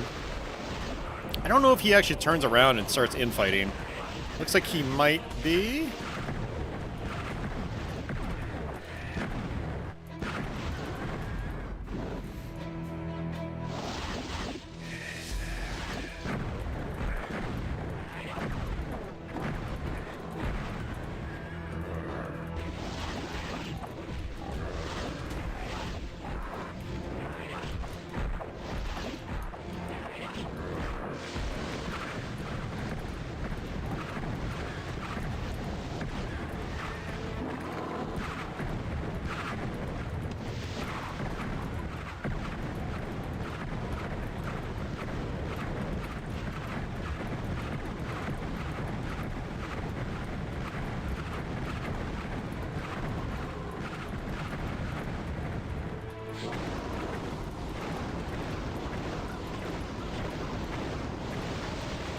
That's such a cool attack.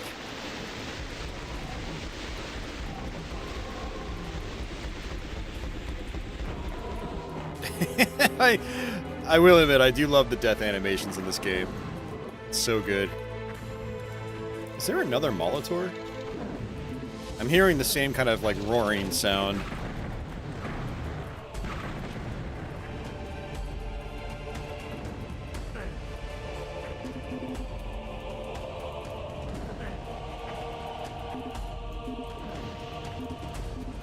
Good time to save.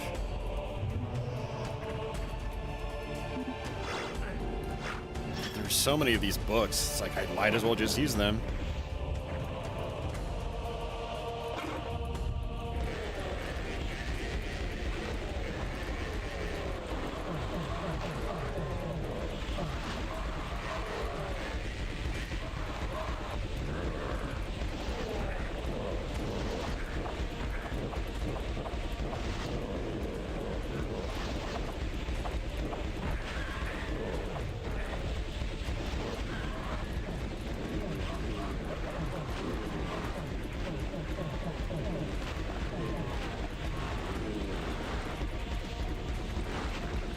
Alright, good deal.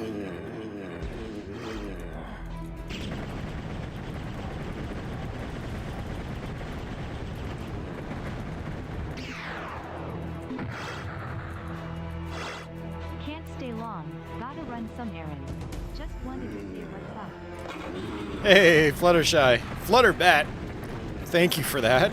Much appreciated. Yeah, shame you can't stick around, but we're almost done with this anyway. And I'll have the archive up probably later tonight or tomorrow if you want to catch up. But thank you very much for that. Much appreciated.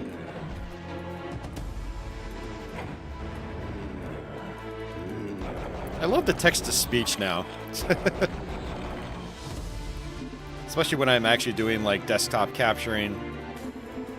I can hear it through my headphones. Okay.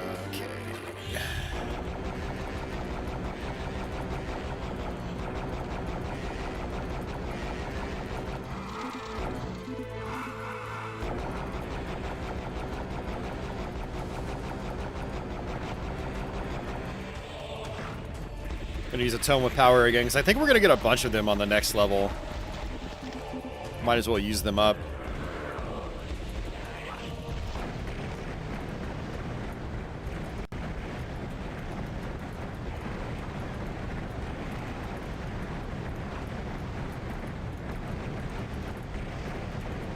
God, these guys are so beefy.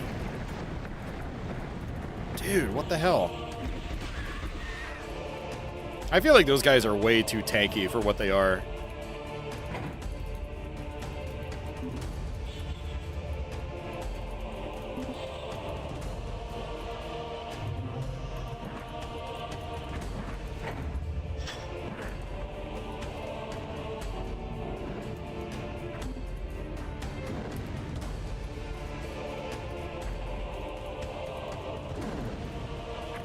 Alright, blue door. All the way back.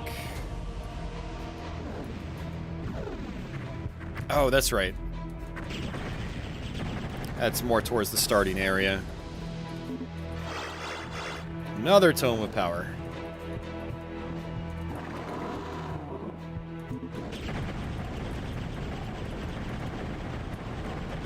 Like, what is the point? I don't like, this is a weird balancing change. I'm pretty sure this is a balancing change. These guys are shooting projectiles, but it's aimed upwards, like, over my head. Like, what's the point? I don't get it. I don't remember the original Heretic working that way. I mean, maybe I'm just wrong.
Yeah, the Molitor is down there. I tried triggering him from this room last night. It definitely did not work. I might be able to with this. Let's try this. It works. That's probably by design now that I think about it.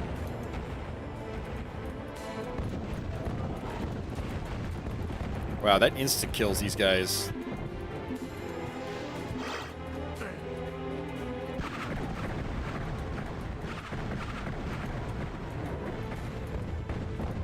Ho, ho, ho. They do a lot of damage.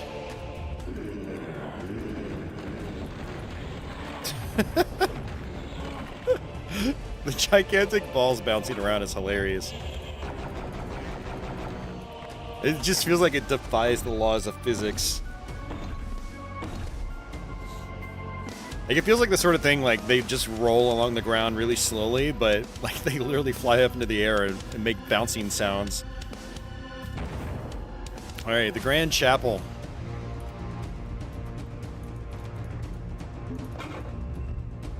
Alright, this is our final level, guys.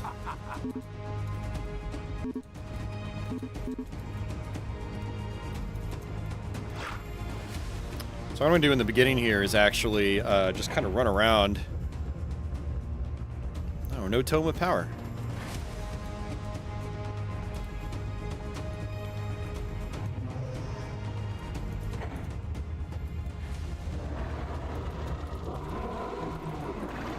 Do laps, everybody! By everybody, I mean just me. We'll just let enemies infight with each other.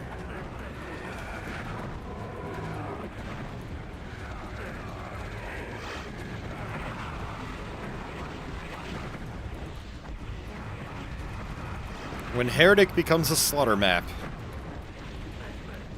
Or a slaughter wad.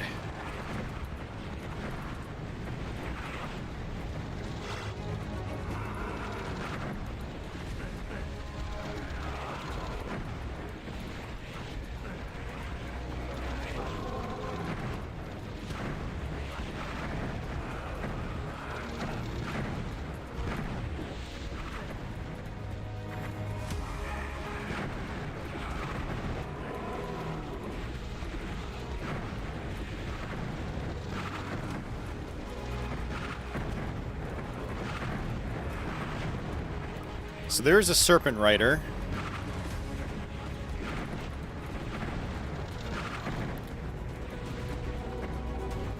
He just kind of makes a beeline towards you. You know, I'm going to do this number.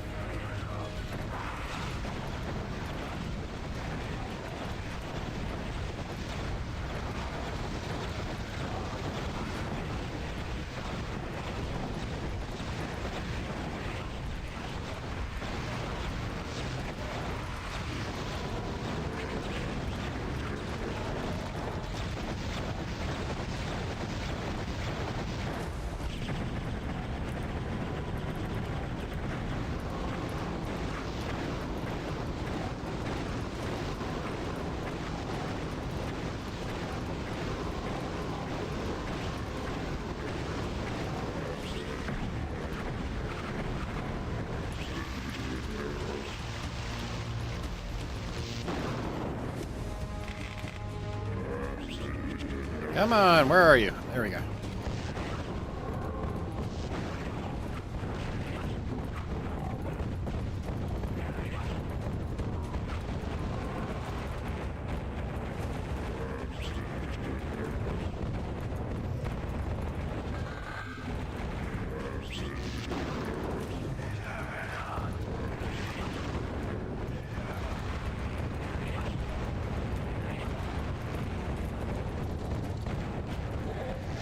Wow, we killed him already. It took me way less time today. Wow, that's crazy.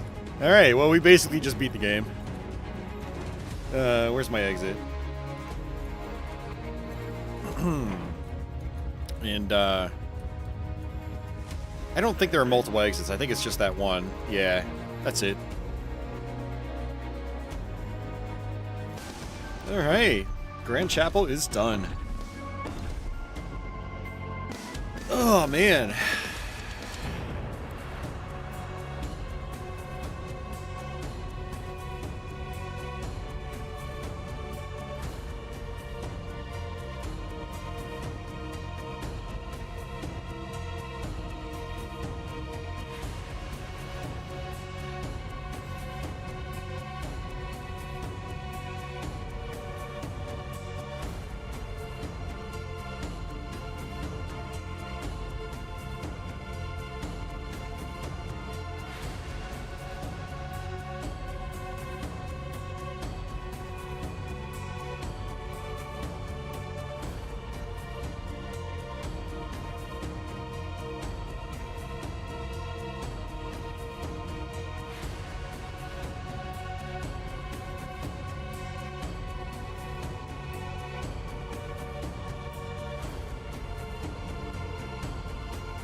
Yeah, that's the credits. Yeah, that's it, guys. It's Faith Renewed. Again, you can get this in the updated Heretic plus Hexen pack on basically any modern platform. I wouldn't be surprised if this WAD's been extracted by now and you can just play it in a source port. But I would recommend just picking up the, the double combo package. It's super cheap. If you had any Heretic or Hexen on Steam already, you get it for free, so you can just play it through that. It's definitely a pretty good episode. I like it. It fits in very nicely with, the original 5 episodes from Heretic. Not too terribly difficult. Now, I didn't play it on the highest difficulty. I could try that sometime, but On the second highest difficulty, it's pretty manageable. You get a lot of power-ups, so you've got a lot of tomes of power and some invincibility power-ups and all sorts of stuff, so it's pretty generous with that stuff. But, yeah, that's basically it.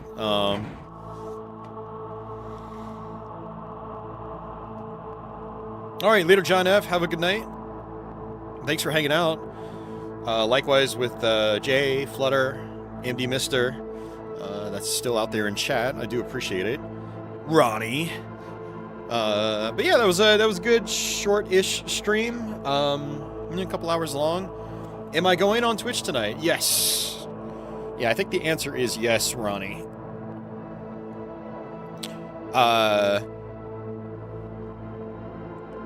Yeah, I might go out and do some errands, because it is getting a little bit later at night. I like doing my shopping when there's less irritating human beings out and about. So I might do that. I have to think about it.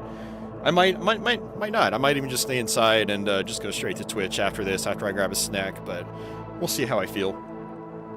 But let's go ahead and quit this game. Oh, it's gonna force me to go into that. So yeah, that's gonna do it for me, guys. Thank you so much for hanging out. I'll have this archive up either tonight or tomorrow. I'll be very curious if I get copyright claims on it, because like I said, I did get copyright claims on Andrew Holschultz's id KFA soundtrack, which was in Doom plus Doom 2, also by Night Dive. So I don't know. We'll see. But yeah, I appreciate you guys hanging out. It was fun. Glad I was able to knock that out. I had some people ask me if I was going to cover any of these games on this collection. And, yeah, the original, idea was maybe, maybe not. But yeah, it's cool. Good episode. Definitely recommend it. So, but yeah, guys, I am out of here. That's going to do it for me. If you guys missed it, I did post a Let's Play yesterday from Mickey Mouse Capade on NES, so feel free to go check that out. Also did a live stream of NES games last week, so if you missed that stream and you want to watch an archive, that's there. You can check out. For anyone that's watching this archive and you're new to my channel, I've got a ton of streams of stuff like Heretic and Hexen and Doom and Quake and blah, blah, blah, blah, blah. So feel free to search on my channel, check some of those out. And I'll try to be back with another stream and videos sometime soon. So, yeah, have yourselves a good day or night wherever you guys are out there in the world. And until the next one, take it easy.